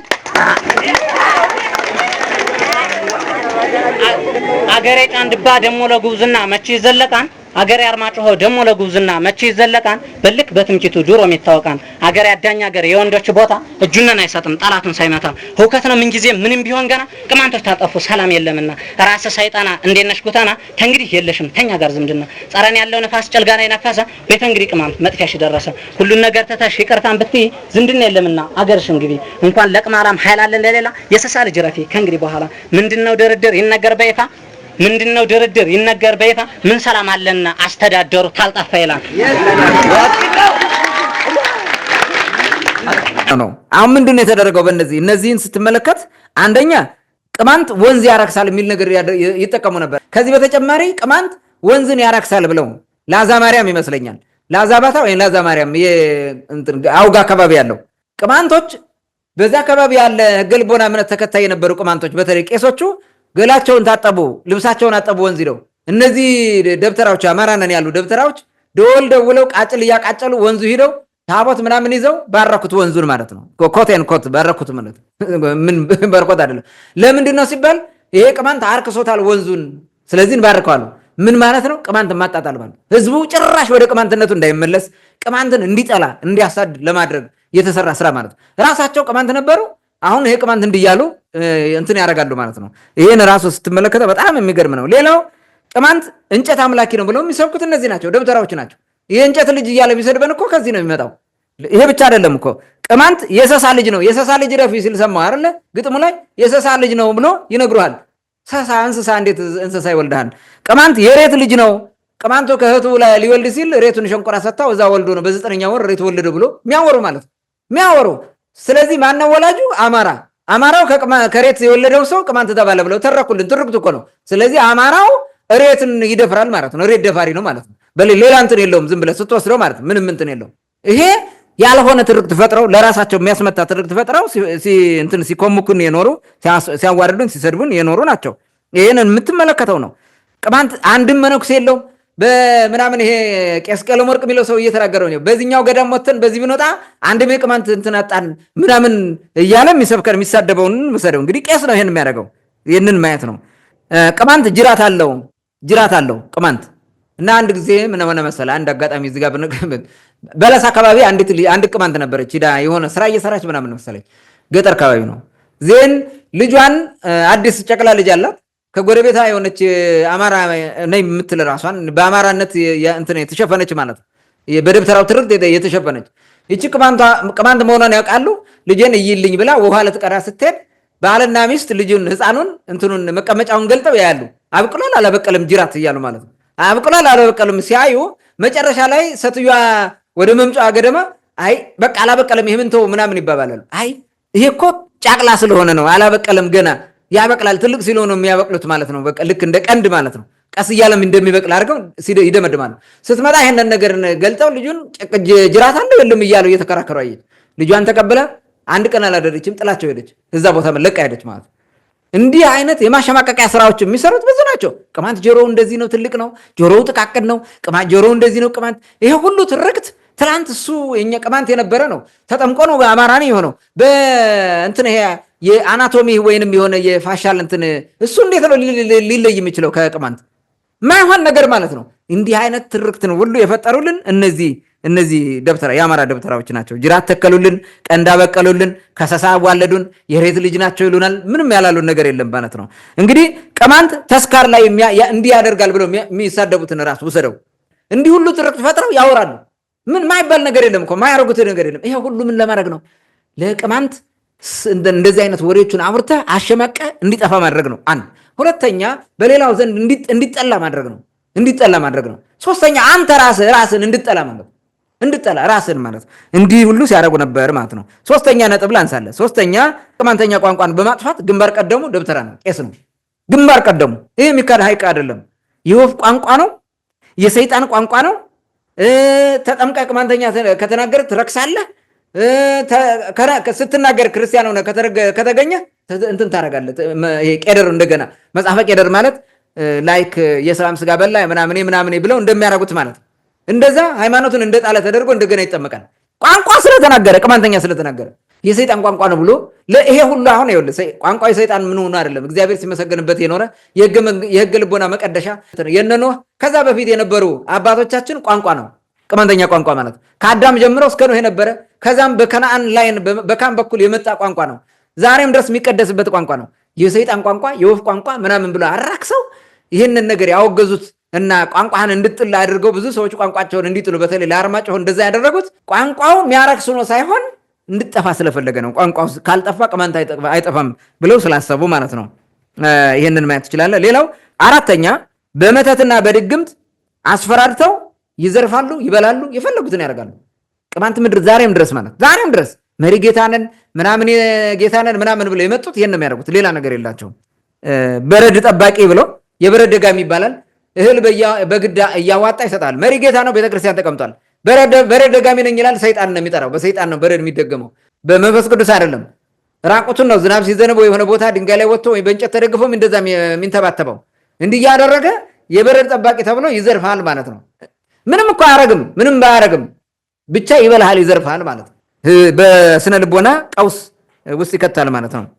ሌላው ጠልሰምና ጥፈት የሚባል እየጣፈ ህዝቡን አደንቁሮት የኖረው ይሄ ነው። በወገብ ልክ፣ በቁመት ልክ፣ በራስ ልክ፣ በክንድ ልክ፣ በምናምን ልክ እያለ እየጣፈ ምናምን አርቲ ቡርቲውን ኮተት እየጣፈ ጥፈት እያለ እያንጠለጠለ እንደ ጅንግላ ሲሄድ የነበረው ይሄ ነው። አሁን እኮ ቀርቶ ነው ትንሽዬ መሰልጠን መጥቶ ማለት በሙሉ እንዲህ አድርጎ አደንቁሮ ነው የኖረው ትውልዱ ማለት። ሃይማኖት አይሰብከውም። በቃ አመመኝ ካለ የሚያዝልህ ይሄን ነው። ጥፈት ከከለ ይሄድ፣ ከቄስ ከለ ይሄድ፣ ከከለ ይሄድ ምናምን ይላል። ከዛ ውስጥ የሚጽፍ መሪ ጌታ ምናምን የሚል ሞልቶልሃል። ይሄን የሚያደርግ ማለት ይሄን እያደረገ ብር ይበላል፣ ኮልኮሌ ይባላል። ሌላ አምስተኛ ነጥብ በቅማንት ምድር በመሪ ጌታነትና መነኩሴነት ተሰራጭተው የፖለቲካ መረጃነት ስራ ይሰራሉ። የፖለቲካ መረጃነት ስራ ይሰራሉ። ደህንነት ማለት ነው። የደህንነት ስራ ይሰራሉ። መሪ ጌታ ናቸው ተብለው ተቀጥረው በየቤንትኑ ግን በዛ ውስጥ ያለው የቅማንት እስትንፋስ ምንድነው? ኮሚቴው ምን ያደርጋል? ምንድነው የሚነገረው? በየቤተ ክርስቲያኑ ምን ይሰበስባሉ? ምንድነው የሚያደርጉት እያለ ይሰጣል ማለት ነው። በዚህ ምክንያት የሆነ ቀን አላሰብከው ሰው ጠንካራ ሰው ሲታሰር ታገኘዋለህ፣ ወይ በድብቅ ተገሎ ታገኘዋለህ። መረጃነት ማለት ነው። ይሄ ነው የመረጃ የደህንነት ስራ እየሰሩ ብዙ ጠንካራ ቅማንቶችን አስጨርሰዋል፣ አስገድለዋል፣ እንዲታሰሩ አድርገዋል። ቤተ ክርስቲያንን ይከፋፍላሉ። እርስ በርሳቸው የተጣሉ መስለው ከሁለት ይከፍላሉ። ላይክ ለምሳሌ አንድ ቤተክርስቲያን ይቀመጡና አሁን ከርከር ባለ እግዚአብሔር ወሰደው ከርከር ባለ እግዚአብሔር ከተቀመጡ ቀጥሎ አዳሳ ተራራው ላይ ቤተክርስቲያን መስራት ቢፈልጉ ምን ያደርጋሉ? ይጣላሉ። እዛው እርስ በርሳቸው የተጣሉ መስለው በቃ እዚህኛው እንስራኛ ብለው ይሄዱና ይሰራሉ። አሁን ወረራ ነው የተያዘው። በየቦታው እየዞርክ የቅማንት ድግና የሆኑትን የተለያየ ምርጥ ቦታዎች እየያዘ ወረራ ነው የሚሰራው ማለት ነው። መሬት ይወራሉ፣ ይዘርፏል። ህዝቡ ደግሞ በሃይማኖት የመጣ ጅል ነው፣ ዝም ይላል። ምንም ነገር ማድረግ አይቻልም። ይህንን የሚሰሩት እንዲቢና አካባቢ በተመሳሳይ ይህን ስራ እየሰሩ ነው። የደረሰኝ መረጃ ማለት እንዲህ እያደረጉ ነው። አንድ ተራራ አለ፣ አሁን እዛ አካባቢ ገደም ልናደርገው ነው እያሉ እየተንቀሳቀሱ ነው። የሚደረገውን እያየን ነው፣ ባለፈው ብዙ ስላወራንበት ማለት ነው። እንደዚህ አይነት ነገር ይሰራሉ ማለት ነው። ክፍፍል፣ እርስ በርስ መከፋፈል ማለት ነው። ህዝቡን ያደነቁራሉ፣ ያበላሻሉ፣ ያልሆነ ስብከት ይሰብካሉ። ፖለቲካ ስብከት ስለሚሰብኩ ማለት ነው። ወደ ዝም እንዲል መብቱን ራሱ እንዳይጠይቅ ከሚያደርጉት እነዚህ ናቸው። እነዚህ ደብተራዎች ማለት ነው። ስድስተኛ ቅማንትን ያስጨፈጭፋሉ። በጣም የሚገርመው ደግሞ ይሄ ነው። ያስጨፈጭፋሉ። የጭፍጨፋ ስብከት ይሰብካሉ። አባ ኤልሳ የሚባለው ሰውዬ ከዚህ በፊት ጎንደር ላይ ታኅሳስ ገብርኤል እየተከበረ 2008 ይመስለኛል ድርቅ የነበረው 2008 ይመስለኛል። ያ ማውራው ላይ ህዳር ላይ ነው ጥቅምት ህዳር ላይ ውጊያ ነበረ ማውራ ላይ። ከዛ ቀጥሎ ሌላውን ቦታ ተጨፈጨፈ። ቅማንት ምድር ጭልጋ፣ መተማ ምናምን ተቃጠለ፣ ብዙ ነገር። አሁን የቤተ ክርስቲያን ክብረ በዓል እኔ ከስራ ስለነበርኩኝ የ5 ሰዓት ገደማ ወጣሁና ሄድኩኝ። ታቦት ይዘው ወጥተው ቁሟል። አሁን ነፍሱን ይማረው ሙቷል። ኤልሳ የሚባል ሰው ነው፣ ጳጳስ ነው። አሁን እሱ ምን ይላል? እንትን ይሄ ድርቅ ስለሆነ ለድርቅ የተጎዱ ወገኖቻችሁን እርዱ፣ መኖና ምናምን ስጡ ምናምን ምን ሲል ቆየና ጸልዩ ለዚህ ነገር። ኧረ በጣም ያሳስባል። ጸልዩ፣ ለጥጋበኞችም ጸልዩ አለ። ለጠገቡትም ጸልዩላቸው አለ። ጥጋበኛ ማውራና የተዋጋ ቅማንት ነው። መብቴን አላስነካም ብሎ የተዋጋው ማለት ጥጋበኛ ብሎ የጠራው ማለት ይህን ምን አይነት መልእክት እንደሚያስተላልፍ አስበው። ለጠገቡትም ማለት እኛ ጥጋበኞች ናቸው ምን ማለት ነው? በሏቸው፣ ጠግበዋል ነው። ሌላ ነገር የለውም። ፋርጣ በቃ ይሄን ነው የሚያደርገው። የፋርጣ ደብተራ በለው ሌላም ደብተራ፣ በተለይ አብዛኛው ይሄን ስራ የሚሰራው የፋርጣ ደብተራ ነው። ይሄ ነው ያዝ። ሌላው ደግሞ አባ ዮሴፍ የሚባለው አዲስ አበባ ላይ ጎንደርን በቅማንት ጎጃምን በቅባት ብሎ የተናገረው ማለት ምንድን ነው? ይሄ የሚያመለክተው እነዚህ ሃይማኖት ሊያፈርሱ ነው የመጣው። ምዕመኑ ተሰልፈ ጨፍጭፋቸው ማለት ነው። ሌላ ነገር የለውም። ጦርነት ነው ያዘመተብን ይሄ ማለት። ሌላው አባ ዮሴፍ ዘጎንደር የተናገረው ሰደው ምንድን ያለው የጎንደሩ አባ ዮሴፍ የሚባለው ማለት ይሄን ነው የሚሰራው። አሁን መተማ አካባቢ የሚመጡ መረጃዎች ምን ያለን የወልደ ሰንበት የሚባለው የማን ነው የማህበረ ስላሴ ገዳም አስተባባሪ ምንድን ያለው ከፌንና ቄስ ይርጋን ካልተገደሉ ከፌና ቄስ ይርጋ ካልተገደሉ አማራና ቅማንት እየተባለ መጨረሳችን ነው። እነዚህ ሁለቱ ይገደሉ አለ። ጥያቄ እንተው ነው ሲል አሁን ሰው ምንድነው ጠንካራ አቋም ያላቸው እነማን ናቸው? እነዚህ ይገደሉ አይነት ነገር ነው። እነዚህን ገሎ ይቆማል፣ በዛ አይቆምም። ዝቅ ሲል ደግሞ ሌላውን እየቀጠለ ይሄዳል ማለት ነው። እሱ በወቅቱ የመጣለትን ነው ሲያነሱ የነበሩት ማለት ነው። እነዚህ ማየት እንችላለን። ሌላው ጨፍጫፊዎችን እየባረኩ ይልካሉ። ሼዲ ከተማ እኮ እንደዛ ነው የተደረገው። ወደ ትግራይ ሲዘመትም ቄሱ ነው አይታል። ያ ሁሉ ያደረገው ቅማንት ላይ ሲዘመትም በተመሳሳይ ቄሱ ነው እየባረከ ሂዱና ግደሉት፣ ይህን ቅማንት አጥፉት፣ ለአንዴና ለመጨረሻ ብትሞቱ ጽድቅ ነው፣ ሰማዕትነት ነው፣ ብትገሉም እንደ ኩነኔ አያያዝም። አንደኛ እኛ ጾምላችኋለን ይላል። እሱ ሲጀመር ጾም ይችላል እንዴ? እንዲህ አይነት ነገር አለ? እንዲህ አይነት ካልኩሌሽን አለ እንዴ? የደንቆሮ ካልኩሌሽን ማለት ነው። መተማ ዮሐንስ ቄሶች ናቸው ቅማንቶችን ያስጨፈጭፋቸው። ቅማንት ክርስትና አይነሳም ሲሉ የቆዩት ከዋዜማው ቀደም ብሎ እነዚህ ናቸው ቄሶች ናቸው ያደረጉት። ይህን እናውቃለን። ሰዎቹ ቅማንቶች እየተጨፈጨፉ ተክለ ሃይማኖት የሚባል መተማ ተክለ ሃይማኖት ቅዳሴ ይቀድሱ ነበረ። ቅማንቶች እየተጨፈጨፉ ጥይት ቃውጥ ሆኖ እነሱ ይቀድሳሉ። ማን ሊሰማቸው ነው? ይሄ ማንም አይሰማቸውም። ይህንን ሲያደርጉ የነበሩት ማለት ነው። ለጨፍጫፊው ብርና ጥይት እያዋጡ ሲሸልሙ ሲሰጡ፣ ማህበር መስርተው ብር እያዋጡ የሚሰጡ ሰው እየመለመሉ እነዚህን ግደሉ የሚለው ይሄ ደብተራ ነው። በተለይ ጎንደር ላይ የመሸገው ይህን ሲሰራ ነው የኖረው። ጨፍጫፊውን ይሸልማሉ፣ ይሾማሉ። በቃ ብዙ ነገር ነው የሚደረገው። እነዚህን ማየት ትችላለህ። ሌላው እንትናን ወሰደው አዘዞ ተክለ ሃይማኖትና ማርያም ቤዛዊት ማርያም የሚባለው ቀበሌ 18 ያለው እነዚህ ሁለት እንትኖች፣ ያኛው አዘዞ ተክለ ሃይማኖት የወረዳው ቤተ ክህነት ኃላፊ የሆነው ሰውዬ ይፋርጣ ነው። ቤዛዊት ላይ አንድ ቄስ ወጥተው ምን አሉ? ቅማንቶቹን ሴቶቻቸውን አትግደሉ፣ ወንዶችን ግደሉ፣ ቤቶቻቸውን አታቃጥሉ፣ የኛ ነው አታቃጥሉ፣ ንብረቱን ዝረፉ፣ ቤቶቻቸውን ግን አታቃጥሉ፣ የራሳቸው ሴቶችም ቤቶችም የኛ ናቸው ብሎ ይሰበከ ነው። ይሄን የሰበኩት ቄሶች ናቸው። አዘዞ ላይ ሲጨፈጨፉ አዘዞ ሎዛ ማርያም የሚባለው ቤተክርስቲያን ላይ የነበሩ ካህናትና እዛ ደብረ አስተዳዳሪ ምናምን የነበሩት ናቸው። እነዚህን ጉዶች ጨፍጭፏቸው አጥፏቸው ብለው የላኩት በዛ ቀን ማለት ነው። አስከሬን የተቆረጠ አስከሬን ሲያሳዩ ምናምን ቆይተው ራሳቸው በድራማ ከናገኘው ተሻገር ጋር ነው ያስጨፈጨፉት ቄሶች ናቸው። ነው ይሄ ምንም እንትን የተደበቀ አይደለም ማለት ነው። ኦኬ፣ ሰባተኛ ነጥብ ላንሳና ልቋጨው። ቅማንትን ይገድላሉ፣ ይዘርፋሉ፣ ያግታሉ። ቅድም ያነሳሁትን ሰው እያምጣው ቄስ ባህታ የሚባለው መተማ ዮሐንስ እነዛን ቅማንቶች ወስዶ አግቶ አንዱን አቁስሎ በኋላ ማስለቀቂያ 800,000 ከፍሎ እንትን ያለ 800,000 ተቀብሎ የለቀቀ ማለት ነው። ይሄ በቀላሉ ማሳያ ነው። ታጥቀው የሚገሉ ብዙ ናቸው፣ በጣም ብዙ ናቸው። ስለዚህ ቅማንትን ይገላሉ። የታጠቀ ብዙ ቄስ ታያለ ጠመንጃ ይዞ እያዘመተ ቅማንት ምድር እየመጣ ሲዋጋ የነበረ ቄስ በሽ ነው። በ2011 2008 ሞከሩት። 2011 በተለይ ዋና ስራ የሰሩት እነሱ 2012 ትልቅ ስራ የሰሩት። ከዛ በኋላ አሁን ባለው ማለት ነው ቄሶችን አስመጣው ታቦት የተሸከመን ሲያስገድል የነበረው ቄስ ነው። ላሸማግላችሁ ብሎ ወስዶ ሽምግልና ብሎ አስቀምጦ ያስገድላቸው ቅማንቶችን ነጋዴ ባህር አካባቢ ቄስ ነው። ቄስ ምን ያላደርገዋል? የአማራ ቄስ ያላደርገው ነገር የለም። አስገድሏል፣ አስጨፍጭፏል፣ ራሱ ገድሏል፣ የፈለገውን ነገር አድርጓል፣ ዘርፏል፣ ያግታል። ዛሬም ድረስ ማለት ነው። ቄሶች በዚህ ደረጃ ናቸው። የአማራ ቄሶች ከዚህ ከመቀስቀስ ጀምረህ እስከ መፈጸም በራሳቸው ጊዜ እስከ መፈጸም ሂደዋል፣ አድርገውታል ማለት ነው። ከዚህ በላይም መናገር ይቻላል፣ ብዙ ማስረጃዎችን ማቅረብ ስለምችል። ታንኪዩ። መልካም ዘንድር በጣም በርካታ ነገሮችን ያነሳው፣ ይበልጥ ደግሞ አንተ እየሆኑ ያሉትን እየተናገርካቸው ህዝቡ ውስጥ የምናያቸው ነው። እነዚህ ካህናቱን ደግሞ ስለ ቅማንት በቃዛ አካባቢ ያሉትን ካህናት ደግሞ ይሄ ቅማንት የሆኑ ካህናትን ትክክለኛ ካህናትን ወረድ ብለው ጠይቃቸው የማይነግሩ ጉድ የማይነግሩ ተአምር የለም። በግላቸው ሁሉ ክህነታቸውን እንዲጥሉ ሴት አዳር እያሰማሩ እንዲያሳስቷቸው መድኃኒት እንትን እያሉ በጣም ብዙ ነገር ይነግረዋል። በጣም በሚያሳዝን ሁኔታ ይህን ሁሉ ይነግረዋል። እና በጣም ቀላል አይደለም። ባለፈው ስናነሳቸው የነበሩት አባ ገብረ ሚካኤል የሚባሉት ራሱ ዋልድባ አሁን እሳቸው ሌላ መንገድ ይዘው የሚሰሩት ስራ ሌላ ቢሆንም እዛ ድረስ ራሱ ምን እንደሚያደርጓቸው እናውቃለን። እና ይሄ ቀላል አይደለም። ባለፈው ያነሳ ነው ማን ነው የሚባለው ብርሌው ነው የሚባለው ሰውዬ ሸንቶ የሞተ እዛ ጉባኤ ነው ምናምን ገብቶ እስከ ቅማንትን እስከ ቡና ቁርስ አድርጌ እመጣለሁ ብሎ 100 ብር ምናምን 100 ብር እዚህ ግንባሩ ጋር የሚለጥፍለት ቄስ ነው ይታያል። ቄሱ ብር ሲለጥፍለት ግንባሩ ላይ ይታያል። ይሄ ቀላል አይደለም።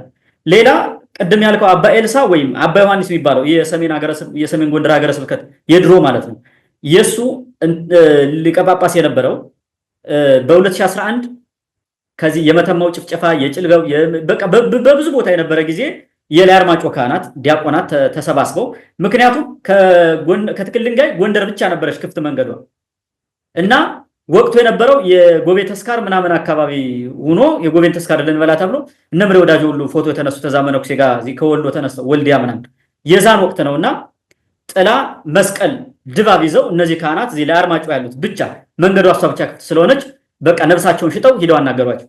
ምንድነው ብሎ የመለሰው እኔ ከጎንደር እስከ ሁመራ እድሜ ልኬን በዚህ ሳድግ ተወልጄ ሳድግ ቅማንት የሚባል አላውቅም ነው ያለው። ከዛ በኋላ እነዚህ ካህናት ተቆራርጠው ነው የቀሩት። በሚገርም ሁኔታ በወቅቱ የነበሩ ዲያቆናት ክህነት ሂደው ያመጡት ላሊበላ ድረስ ነው ከነዚህ ሰዎች አንፈልግም ብለው ማለት ነው። እና እስከዚህ ድረስ ስንት ነገር ተሰርቷል። ይህ ቀላል አይደለም። ሌላው ቅማንት ቅድም አንድ ያነሳው ነገር ቅማንት ያልሆነውን ያሸማቃሉ ሳይጠመቅ የቀረው ማለት ነው። ቅድም የቀሱን በስፋት አንስተዋል። ግን ደግሞ ይህ ላይጠመቅበት ላይቀበርበት ምንድነው ላያምንበት ቤተክርስቲያን ሲሰራ እንደሚኖር የሚለው በነገራችን ላይ የተጠመቀውን ሁላ መስደብ ነው። የተጠመቀውንም እየሰደቡት ነው። እና በዚህ ልክም ሲያሸማቁ የነበሩት አንዱ እና ዋናው ማሳያ እንደሆነ ከዚህ ጋር ማንሳት ፈልጋለሁ። ብዙዎችን አንስታቸዋል።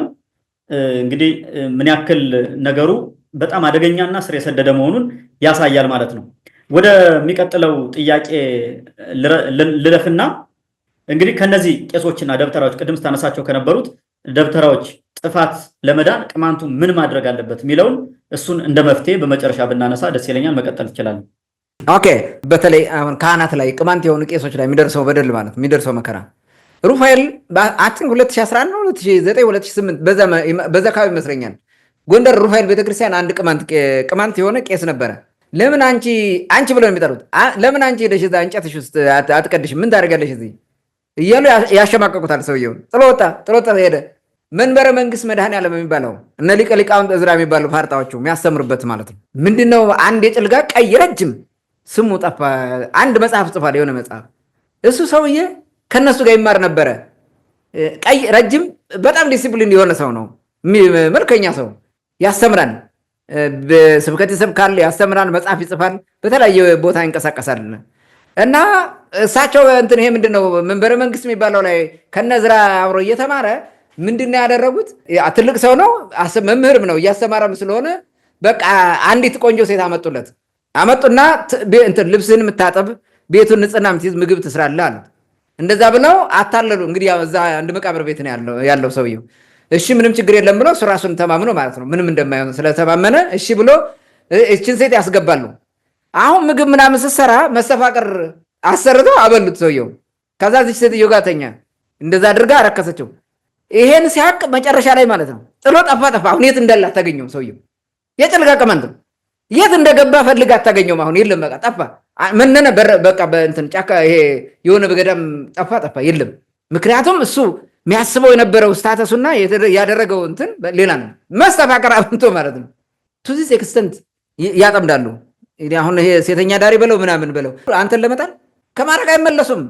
they will never ever በቃ ይሄ ቆንጆ ሴት አያጡልህም ለአንተም ይሄን እንትን ለማድረግ ማለት ነው የሚደረግ ነገር። እንደዚህ አይነት ሴራዎቹ በጣም የተለመዱ ናቸው። በተለይ በክህነት መጥተህ ከፍ ያልክ ምንኩስና አይንዘህ ተምረህ መጽሐፍትን ምናምን የሚባሉት ትርጓሜ መጽሐፍት ምናምን የሚባሉትን ይሄ እነሱን ተምረህ ከመጣ ወዴት ልትመጣ ነው? ወደ ጵጵስና ነው። ጵጵስና ስትሆን ምንድነው የምትመጣው? ከነሱ ጋር መፎካከር ሊመጣ ነው። የሚሰሩት ሚስጥርና ተንኮል ልታውቅ ነው። አያደርሱም በፍጹም ማለት ነው። ያ ሰውዬ ለጳጳስነት የሚመጥን ሰው ነበረ። እንትኑ አሁን ያልኩ ሰው የሚሄደው የሆነ አንድ ዘመዴ ነው ያስታወቀኝ። አንድ ጊዜ ነው ያየሁት። የነበረውን የጻፈው መጽሐፍ አንብቤያለሁ። እንደዛ አድርገው አጠፉት። በቃ አለቀ። ዛሬም እንደዛ ነው የሚደረገው ቱዚስ ኤክስተንት እና ቅማንት ሆኖ ቄስ በቃ መስሎ አዳሪ ከነሱ ጋር ተለጥፎ ካልሆነ ሰላም የለውም። ፍዳውን ነው የሚያሳዩት የትም ብትሄድ ማለት ነው። ቅማንትን የጠላ ቄሱን አትሆን ምን ሆን በቃ እንደዛ እኮ ነው። ምናልባት አንድ መልአክ አሁን የሆነ መልአክ ቅማንት ነኝ እያለ ብሄድ ራሱ ያባሩታል። ቅማንት ከሆንክ አንቀበልም እንደሚሉት እርግጠኛ ነኝ።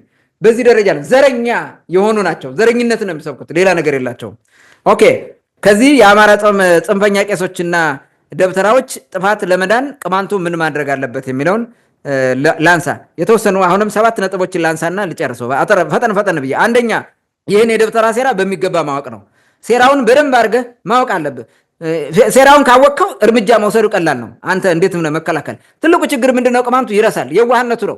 ያ ትልቅነቱ ያወረደው ያጠፋው እሱ ነው። በራሱ በየዋህነቱ አማርኛ የሚባል ቋንቋ ፈጠረ፣ መጥፊያው ሆነለት። በራሱ በየዋህነቱ አማራ የሚባል ግሩፕ ወታደር ግሩፕ ፈጠረ፣ መጥፊያው ሆነበት። በራሱ የዋህነቱ የፈለገ ቦታ እያመጣ እዚህማ ስሩ ችግር የለም እያለ የሆነ ተቋም ያሰራል፣ ይወርሱታል። እንዲህ እያደረገው ነው እየገለበጠ ይመጣል። በየዋህነት ማለት አይማርም። ቅማንቱ ግን መማር አለበት። ከዛሬ በኋላ ሁልጊዜ እርግብ መሆን የለበትም። ምን መሆን ያለ እባብም መሆን አለበት ማለት ነው ቅማንቱ። ስለዚህ ሴራቸው መቼም እንደማይድን ቅማንትን ለማጥፋት የተቋቋመ ስለሆነ ማለት ነው። ቅማንትን በማጥፋት ላይ የቆመ ማንነት ሰባኪው ደብተራ ቅማንትን ከማጥፋት ይመለሳል ብሎ ማመን ሞኝነት ነው በጭራሽ ማለት ነው። ሁሉም ቅማንት ነኝ ቢል አሁን ያለው ቅማንት ራሱ በቃ ሁሉም አማራ ሆኛለሁ ትቻለሁ ቢል ራሱ ከማጥፋት አይመለሱ ገለው አጥፍተው ምናምን ካልሆነ በስተቀር አምኑም። ይህንን ከማድረግ አይቆምም እና ማወቅ ነው። ይህንን ስታቅ ይህን እርምጃ እንዳለ ስለምታቅ ስራ ሰራለ ማለት ነው። ዝም ካለም ይሄ ደብተራ ቡድን አሁን የሚጨፈጭፈው ደብተራ ዘለኩነኔ ዝም ካለም ጊዜና ወቅት እየጠበቀ ነው። ሲመቸው ያጠፋል። ይሄ ግልጽ ነው። በቃ ይሄንን ማወቅ ያስፈልጋል። አንድ በል። ሁለተኛ የቅማንት ክልል መመስረትና ከአማራ ደብተራ ነፃ መሆን ነው። ከነሱ ጥጥ ነው። በቃ የቅማንት ክልል ትመሰረታለህ።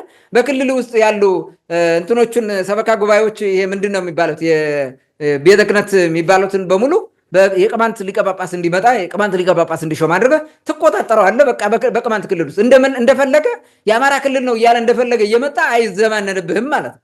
የአማራ ታጣቂም አይገባብህም። የአማራ ምናምን የሚባል ታጣቂ የለም። የአማራ የሚባል ደብተራ አይመጣብህም። በቃ ቅማንት ነው። ቅማንትነት የሚሰብክ ነገር ይኖራል ማለት አለቀ። ይሄ መሰረታዊ ነገር ነው። ይሄንን መታገል ያስፈልጋል። የራሳችን ቤተ ክህነት፣ የራሳችን የአብነት ትምህርት ቤት፣ የራሳችን ስብከት፣ የራሳችን የቤተ ክርስቲያን ልማትና ሌላ አገልግሎት ሊኖረን ይገባል። ቅማንት የሚሸጥ ቅማንታዊ የሆነ ማለት ከደብተራ ዘኮልኮሌና ዘዝባዝንቄ የጸዳ ያስፈልጋል። ይሄን ማድረግ ነው። ሌላው ሶስተኛው የቅማንተኛ ቋንቋን መማርና ቀስ በቀስ የስራና የክልሉ ብሔራዊ ቋንቋ ማድረግ ነው። እንዲህ ስታደርግ ደብተራ በዙሪያ አይዞርም። በቃ አለቀ። አሁን የአማራ ደብተራ ኦሮሚያ ውስጥ አታገኘውም። ኦሮምኛ አይችልም፣ ብዙ አይችልም። እንደዛ ነው። ጋምቤላ ላይ ብትሄድም አማርኛ የጋምቤላ አማርኛ እንትን ስለሆነ ነው ጋምቤላ የሚሄደው እንጂ ሌላ ቋንቋ ከሚናገሩ አታገኘውም። ብታገኘውም ተንቀጥቅጦ ተሽቆጥቅጦ ራሱ ተጠንቅቆ ነው የሚቀጥለው። እንደዛ ነው። ራሱን ስለቻለ ማለት ነው። ማንም እኛ ራሳችን ስላልቻልና ዛሬ የምንዘባነንብን ይህንን በደንብ አድርጎ መስራት ያስፈልጋል ማለት ነው። የጸሎት መጽሐፍትን በቅማንተኛ ማድረግ፣ ዝማሬዎችን በቅማንተኛ ማድረግ፣ ቅዳሴው ወደ ቅማንተኛ መቀየር፣ በቅማንተኛ እንዲሆን ማድረግ። ገልቦና የሚቀደስበት እኮ ነው። ትልቅ ቋንቋ እኮ ነው። ከግዕዝ በስንት ሺህ ዘመን ይበልጣል ቅማንተኛ። እንደዛ ማድረግ፣ ብዙ መጽሐፍትን ወደ ቅማንተኛ መቀየር የሃይማኖቱን። በዚህ ምክንያት ደብተራ ጥሎ ይጠፋል። ማንበብ አይችልም እሱ ግዕዝ ብቻ ነው ማንበብ የሚችለው። ከዛ በኋላ አማርኛ እንኳን በቅጡ አያነበውም። እንደዛ ጥሎ ይጠፋል ማለት ነው። ኦኬ። አራተኛ ከሃይማኖታዊ ድንቁርና መውጣት። ቅማንቱ ከሃይማኖታዊ ድንቁርና መውጣት አለበት። ደብተራን ሳይሆን ክርስቶስን ማምለክ አለበት። ክርስቶስን ነው ማምለክ ያለበት፣ ደብተራን አይደለም። ለደብተራ የሚገባው ይሄ አገልጋይ ቄስ ከሆነ ለሱ የሚገባውን እንትን ክብር ትሰጠዋለህ። ከዛ ባለፈ ግን በቃ ሁሉ ነገር የሚያደርግልህ እሱ እንደሆነ አድርገህ ምናምን ሄደ ማምለክ ቄሱን ተንቀጥቅጠህ ምናምን የፈለገውን እያደረገ ዝም ማለት ምናምን የሚባል ነገር የለም። ኖ ወይ እሱን ማስወገድ አለበት። ያ ድንቁርና ነው። ደንቆሮ ከሆንክ ወንጌሉን በቅጡ ካላወቅከው፣ የሃይማኖት አስተምሮን በቅጡ ካላወቅከው፣ በአንተና በእግዚአብሔር መካከል ያለው ግንኙነት ወይም በአንድ ክርስቲያንና በክርስቶስ መካከል ያለው ግንኙነት ምን እንደሆነ ካላወቅከው ደብተራ ይጫወትብሃል። የፈለገውን እያመጣ የፈለገውን ገድል እያለ የፈለገውን ምናምን እያመጣ የራሱን ፖለቲካ ይነዛብሃል ማለት ነው። የዶሮ ጭንቅላት ምናምን ሲነበብ አሜን አሜን ብለህ ትሄዳለህ ማለት ነው። የዶሮ ጭንቅላት ቀልዶብህ ማለት ነው። ይሄ እኮ ፌክ ነው፣ ቀልድ እኮ ነው። ይህን ሁሉ ማየት ያስፈልጋል ማለት ነው። ንስሐና ቁርባን ላይ ማተኮር አለበት ቅማንቱ። በቃ የቅማንት ክርስቲያን የሆኑ የኦርቶዶክስ እምነት ተከታይ ቅማንቶች የሚያስፈልጋቸው ንስሐ መግባትና ስጋው ደግሞ መቀበል ነው። ሲመቻቸው መማር ነው። ሲማሩ ደግሞ መርጦ ነው። ከአማራ ደብተራ እማራለሁ ብሎ መሞከር የለበትም። ከአማራ ደብተራ ንስሐ ገባለሁ ብሎ መሄድ የለበትም። አትጃጃለሁ። በፍጹም ሊሆን አይችልም። በፍጹም ማለት ነው። በስሩ በተጽዕኖ ውስጥ ትገባለህ ማለት ነው። ቅማንት የሆኑ ቄሶች አሉ። ከእነሱ ጋር ሄደህ ስራ መስራት ነው። በዛ በኩል አገልግሎት ማግኘት ይቻላል። የድንቁርና ስብከቶችን ፊት ለፊት መጋፈጥ ያስፈልጋል። እንደዚህ ወጥቶ ያልሆነ ማጥላላት ምናምን ቅድም እንዳልኩት የፖለቲካ ስብከት ሲሰብክ ኖ ማለት አለበት። ኖ ይሄ ትክክል አይደለም ማለት ነው። እየሰማ ዝም ካልከው ይቀጥላል። ስለዚህ ይህንን ማሰብ ያስፈልጋል። አምስተኛ መተተኛ፣ አስማተኛ፣ በረድ ጠባቂ፣ የበረድ ደጋሚ ወዘተ የሆነን ደብተራ ከቅማንት ምድር ጠራርገህ ማባረር ነው። በቃ በሚገባው ቋንቋ አባረው። ሌላ ምንም የለም። መተተኛ ደብተራ በረድ እጠብቃለሁ ምናምን እያለ ሰዎችን የሚያሳምም ይህን ካወቅከው ወደ ህግ ምናምን የሚባል የለም። ሌላ ሜጀር ማህበራዊ እርምጃ ተወስድበትና ታባረዋለህ። ጭራሽ እዛ ምድር እንዳይኖር ታደርገዋለህ። ይህን ማባረር ግድ ነው። ስድስተኛ በቅማንት ምድር ያሉ የኢትዮጵያ ኦርቶዶክስ ተዋሕዶ ቤተክርስቲያን ተቋማትን ሙሉ በሙሉ በቅማንት ተወላጅ ካህናት እንዲመሩ ማድረግ ያስፈልጋል። መሪነቱን ቅማንቶች መምራት አለባቸው። በምን ላይስ የደብር አስተዳዳሪ፣ የገዳም አበምኔት እመምኔትም ሊሆን ይችላል፣ የስብከተ ሰበካ ጉባኤ፣ ቤተ ክህነት ወዘተ የሚባሉት በሙሉ በቅማንት ምድር ያሉ ቅማንቶች ናቸው ሊመሩ የሚገባቸው። ከዛ ውጭ የፋርጣ ደብተራ እየመጣ እዛ ተቀምጦ የምትቀልብበት ምክንያት የለም። ኖ ወይ ሊገልህ ሊያጠፋ ነው የመጣው። ሰላይ ነው፣ መረጃ የሚሰበስብ ደህንነት ነው፣ ሊያጠፋ ነው። ዘተፈነው ማህበ እግዚአብሔር እያለ የሚመጣል ማለት ነው። ወደ ማን ነው የሚመጣው? አንተን ሊያጠፋ፣ ማንን ነፃ ሊያወጣ፣ የእነሱን ከርስ ሊሞላ፣ ከርሳቸው የሚበሉበት ሁኔታ ተስማምቶላቸው እንዲቀጥል ለማድረግ ማለት ነው። አማራን አድናለሁ የሚለው ደብተራ ለማዳን ነው። በፍጹም የሚድን አማራ የለም። በፋን ነው የሚድነው፣ ደብተራ ነው የሚዘርፈው እንትን የሚለው እሱ ስለሆነ ማለት ነው። ይሄን ማወቅ ያስፈልጋል። በደንብ የንታስቡበት ይገባል። ሰባተኛ ቅማንትን እየመረጠ የሚገድልን፣ የሚያግትን፣ የሚዘርፍን ደብተራ ከነጭፍራው መርጠህ እርምጃ መውሰድ ያስፈልጋል። ሲገድልህ አንድ ከገደለ 2 3 ግደልበት። ይሄ ግድ ነው። ሌላ አትድንማ፣ ሌላ መፍትሄ ስለሌለ ማለት ነው። ሲዘርፍህም እንደዛው 5 ከብት ከሰረቀ 20 30 አድርገህ ውሰድ፣ ከዘረፈ ማለት ነው። ሲገድልህም እንደዛው፣ ሲያግትህም እንደዛው። ካገተህም ወስዶ 2 ካገተ 5 6 አድርገህ ማገት አለብህ። በቁጥር አትመጣጠንም አንተ። በደንብ አድርገህ እንትን ማድረግ ያስፈልጋል። በቃ እንደዛ ነው። ቄስ ካገተ ቄሱን መርጠህ አግተው፣ መርጠህ ማለት ነው። ቄስ ከሆነ አገተው ፈልገህ ቄሱን ጥርግርግ አድርገህ ወስደህ አግተው ከነ ዲያቆኑ ምናምን አለቀ።